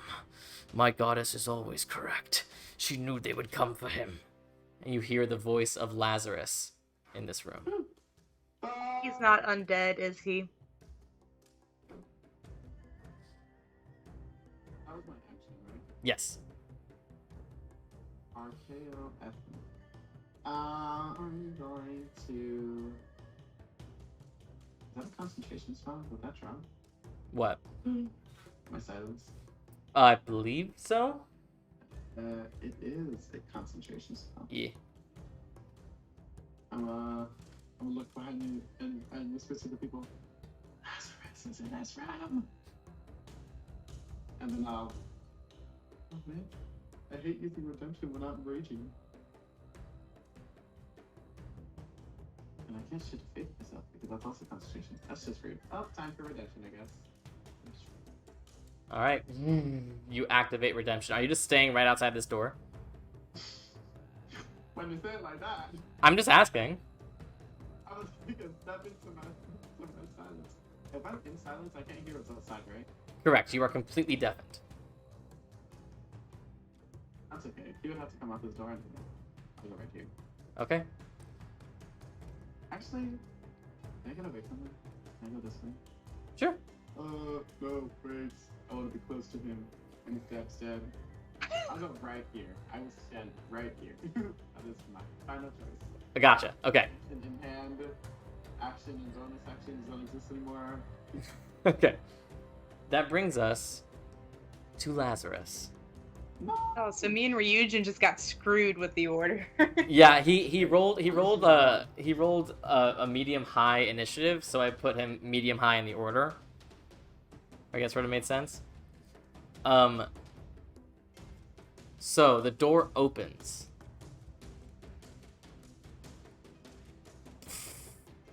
And you see this black with gold accent demon, muscular, with this enormous golden headpiece, holding what could only be described as an enormous sword in one hand and these long claws in his other hand. And he looks genuinely excited to see you. Oh. Welcome.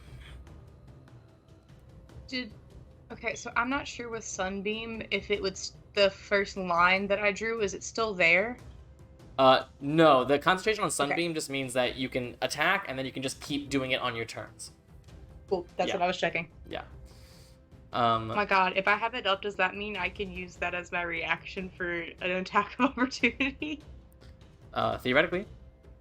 That's okay. So still halfway in this doorway, he takes his sword and he lashes out at Adagio, since Adagio's in range of the sword. Porting flare. Sure. Disadvantage? A disadvantage, please. God damn. That might have saved you. Well, maybe. Oh my God, 19? I'm 18. Alright, so that one still hits, unfortunately. Luckily, which is crazy, is that this one might actually be the least scary of his attacks. I completely blanked. I could have helped you. I'm so sorry. That is 19 points of slashing damage, Adagio. Damn, I should have raged. You should have. You should have. And then he will take his claw and slash out at Ilme. I'm gonna subtract from his. Oh, okay. I'm gonna uncanny dodge this. Well, let's see if it hits first. How much are you subtracting? 4.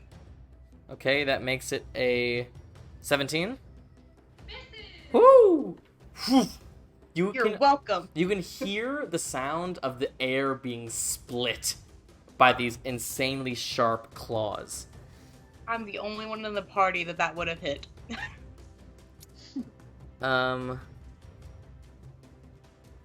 Alright, that is his turn. That brings us to Ryujin.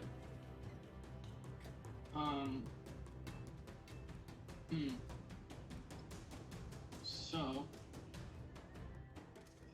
we're in such close quarters, I can't do a couple of things that might be able to like, really help us.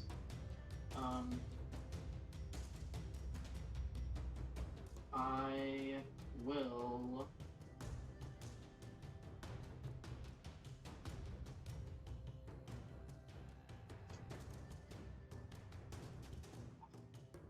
I guess I'm just gonna Eldritch Blast.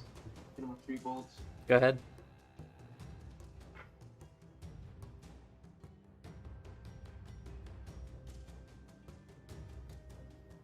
First one is a 19. Hits. Second one is a 20. Hit. Third one is an 18. All 3 hit. Go ahead, roll damage. And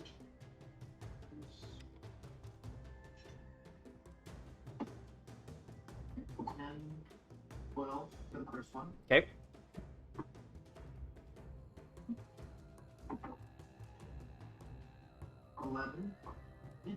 All right.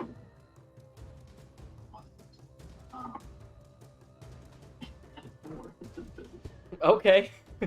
Every little bit, you know? Alright, anything else for you, Jim? Well, that was my action. With my bonus action, I'm gonna move the tentacle over. Sure. Kind of. I mean, can I have it right there? Is that okay? I'll say it'll push Adagio over here, but yes, you can do that. I don't know if that's. I mean, Adagio, do you care? So I can make an attack. Is it wise? Is it wise? Is it wise? As long as he doesn't get an attack of opportunity on me. Yeah, no, he would only get the attack if you were in charge of your movement. I would say less. Yeah. I'll do that, and I will have it made. Go ahead.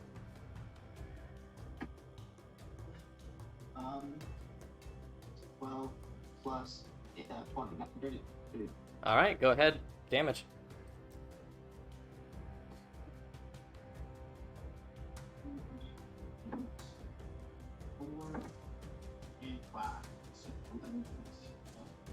All right. Nice. Solid round. Then I will move back just here, Sure. just because feel like that's the smart thing to do. Yeah. Yeah. That's what All right, Anura. Okay, can I angle the cast from Sunbeam where it doesn't hit anybody else, like send it at an angle Yeah, from yeah, me? for sure, for Okay. sure. I'm gonna do that where it only hits him then. Yeah, yeah, you definitely can. Okay, I'm gonna go ahead and do that then. So he needs to make a con save. Okay. And I'm gonna subtract from that because we're back to my round, so I got my reaction back. Okay. What are you subtracting? Take 6 off of it. Okay. Watch it do nothing. Wow. Nat 1. He's blinded. Ooh. And he takes 66 radiant damage. Go ahead and roll the damage. Oh my god, 4 of those were 6. Nice. 24 just from that. Nice. I have 29, 33 points of radiant damage. Okay. Good lord.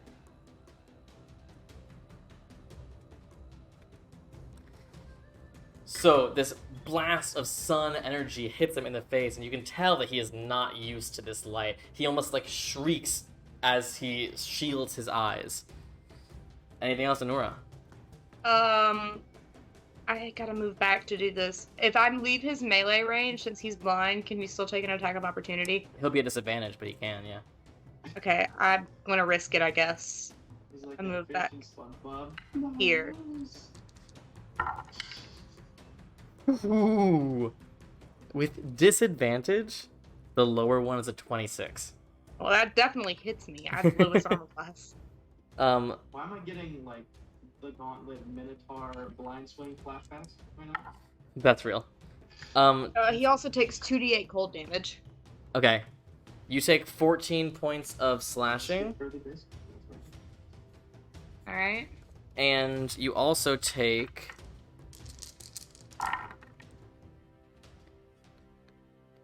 13 halved to 6 points of necrotic. Guardian Coil. Alright, and then... Did you Guardian Coil it? Yes. But also, so definitely do that. How Do far that. away are you? Anura was 15 feet away from the tentacle, but then they moved. Okay. Range on Guardian Coil. Shot me right.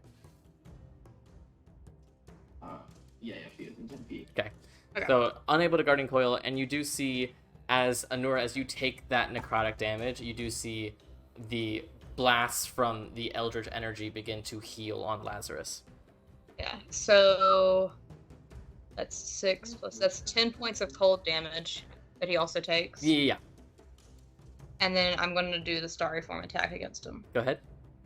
What was the question I dodged? I hadn't paid attention to whether he was moved back 10 feet earlier. Moved back 10 feet. From Eldritch Blast? What? That happened? I'm not. I'm not. No. I heard. Go ahead, Nora. Energy, so I was like, what? It's 26. Hits. Okay, and that's another 2d8 plus 4. That's 14 points of radiant damage. All right. It's taking some hits. Ilmay, you're up. Ooh. He's at 95 HP, 95 HP. Right?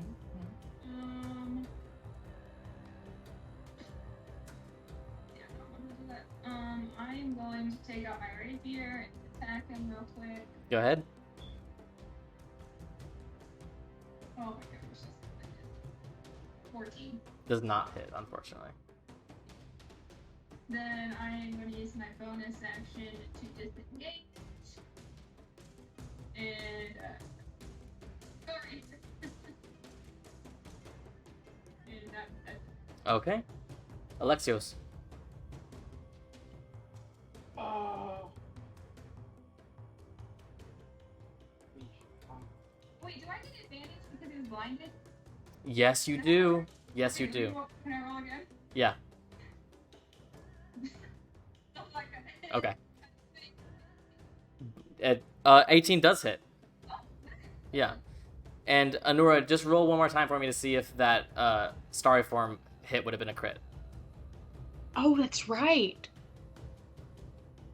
Nah, I rolled an Okay, 11. that's fine. That's fine. He hit me. I need to roll concentration though. Yes, you do. I think I have advantage. That is a 17 to keep concentration. Yeah, you're fine. And I got a 18 points of damage. You got it. I like how we were scared of him before. Now we're just like, nope, kill him. Like we're on a roll. Ah! All right. Listen, before I didn't have any good 6 levels prepared. Yeah. Alexios, you're up. So I would have to go through the tentacle to get to him, Which you can. or You can move through the tentacle. You just can't end up inside the tentacle. Okay, so I guess I'm gonna move here and attack 3 times. Yeah, that's fine. Go ahead.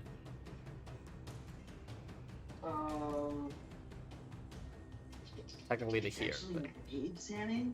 You're right. It is a wave that is called the tentacle.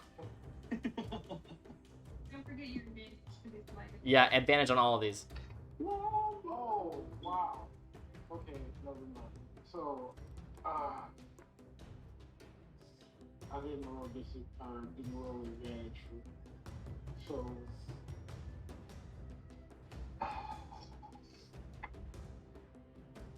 okay, so, I got 25, 19, Yep.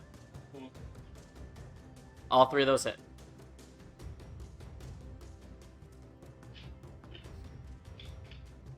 I never realized how useful 6th level spells were until we got to the underworld. the first one's 12 damage. Okay. Second one's 10 damage. Okay. And the third one, I'm going to use Arcane Control. Go ahead. And that is...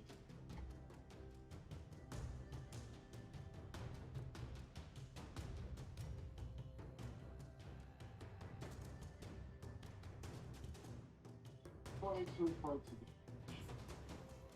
damage. 9 of which being... Take your moment, Alexios. What?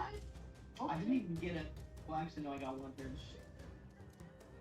I'm so glad I cast that spell. Oh my god. So,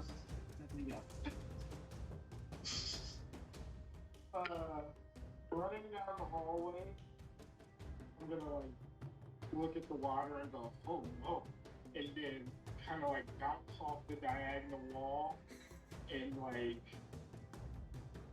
into him and like kind of like slash my way down. Hell yeah. Fall.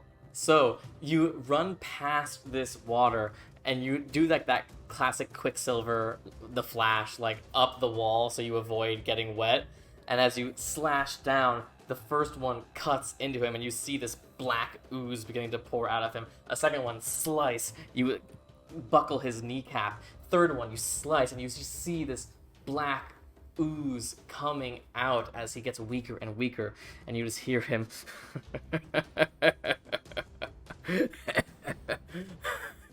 go then, run, see if you can find him.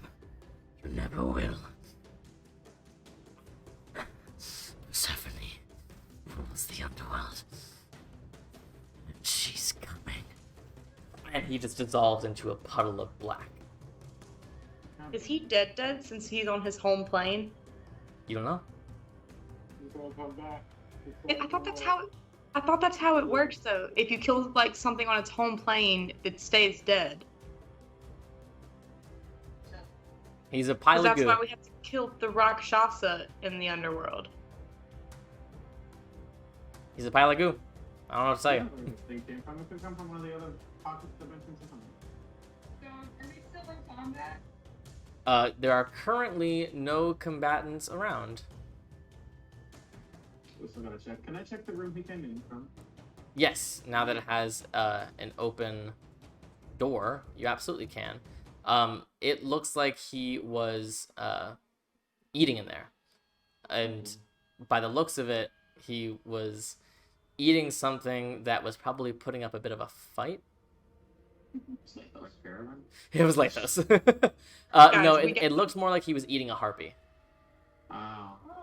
Guys, we gotta go though. If he said Persephone's coming and he's like her second in command, she's probably coming, and we need to find Hades before she finds us. There's too many doors. And I will say, We at gotta the go. back of this room is another door. Correct. Well, That's the one he was guarding, so. I'm gonna look You through know what? the other door that was across from him. Can we try and break the doors down? Yeah, you looked under it. Doesn't look like there's any people in there. And now that you have the time to really examine it, you can see that it looks like it is a supply room. Doesn't seem to be there's anything particularly exciting in there. And the door that Lazarus was guarding, what's underneath it again? Doesn't look like anything. Can we break doors down? Like, can we try and make a strength check against them? If you wanted to cause a scene, Cannot break down doors. I'm saying if we get to the point of we need to get through them. I'm thinking ahead. Can I go to the far? So there's doors here and here, right? Like in this crossroads. correct. Right. Then can I go to the top one and look inside there then? Are you looking under the crack, or are you trying to open Yeah, the door? I wanna under the crack first. Make a perception check. Are the doors fully solid, or are there like little cracks in them? They are reinforced wood. And it's disadvantage, right? Correct. So there's like the There's the crack at the bottom, but other than that, they have been reinforced with metal. okay, so there's no cracks between the planks of wood kind of thing. Correct. This is a 14. 14. And it's a good thing you check, because there is another Phylaskia guard, standing guard, in this room. Okay. Can I put my hand under the door? Like any We door? could have put a mirror under there, could we? No, you're using the mirror at an angle, so you're just only seeing just like feet. Then I'm gonna walk back. Is the silence thing gone now? It lasts 10 minutes. I mean, I can always bring it You can back. drop it if you want. Yeah, we can keep it. We'll Then I'm we'll gonna- check the other doors. Yeah. I'll check the one. Can I test on one of the doors that is like not dangerous that we know of if I can fit my hand under it at all? It's definitely not big enough for a hand. Can I get my okay, I was trying to see if I could cast like sunbeam under the door. Definitely not. Yeah, you can get like part of your finger. That's not enough. Phew. I'll check under this bottom door. As you guys are checking under these doors, and you've already found one that has another guard in it, there's a plethora of doors to choose from. But all of this stops for a moment as you hear a roar coming from elsewhere beyond 1,000 doors. A door, you're not quite sure. It seems like it's coming from the complete opposite direction. But it's a roar that is familiar to all of you. Or at least, sort of. Because it is the roar that is very reminiscent of a minotaur. Bruh. Anora's out. Anora's out. And that's where we'll pick up next week. Bruh. Anora's out. And you put us in a place that's built like a labyrinth. We're not doing this again. Down. Listen, Kind of a bit. and who knows which minotaur this is? It's the one that we killed that killed me. I'm gonna be pissed. That was a little baby minotaur. Can we tell him, ladies? Listen, if you're in the underworld, if you're the king of the underworld, and you can pick any minotaur to guard your special dungeons, which fucking minotaur would you pick? Sammy. We'll find out next week. Well, guys, what a session. You got past the mythical Cerberus, the OG Cerberus. Like Cerberus with the easy part. Listen, let's see if you can get past the Cretan Minotaur. Oh, Can we get Oh, Cerberus to no. come down and help us? hold on, the Cretan Minotaur, that's like the OG, like... The OG, That's the OG Minotaur. OG that's Minotaur. Like the Minotaur that was guarding the labyrinth. Like, Correct. this is Yes. Minotaur. Yes. That's what I see. Woohoo. This up Shit. Are we in a replication of the labyrinth then? Who knows if it's a replication? guys. Who has true? Is it the actual labyrinth? Who knows? Who knows? If we are, we're... The numbers, Mason. What do they mean? Well, guys, we will find out next week. Thank you guys so much for joining us. We'll be back same time, same place, Monday at 7:30 Eastern. Thank you guys so much, and we'll see you for the next epic stage of this epic quest in the underworld to save Hades. Thank you guys for joining us. We will see you next week. Goodbye, everyone!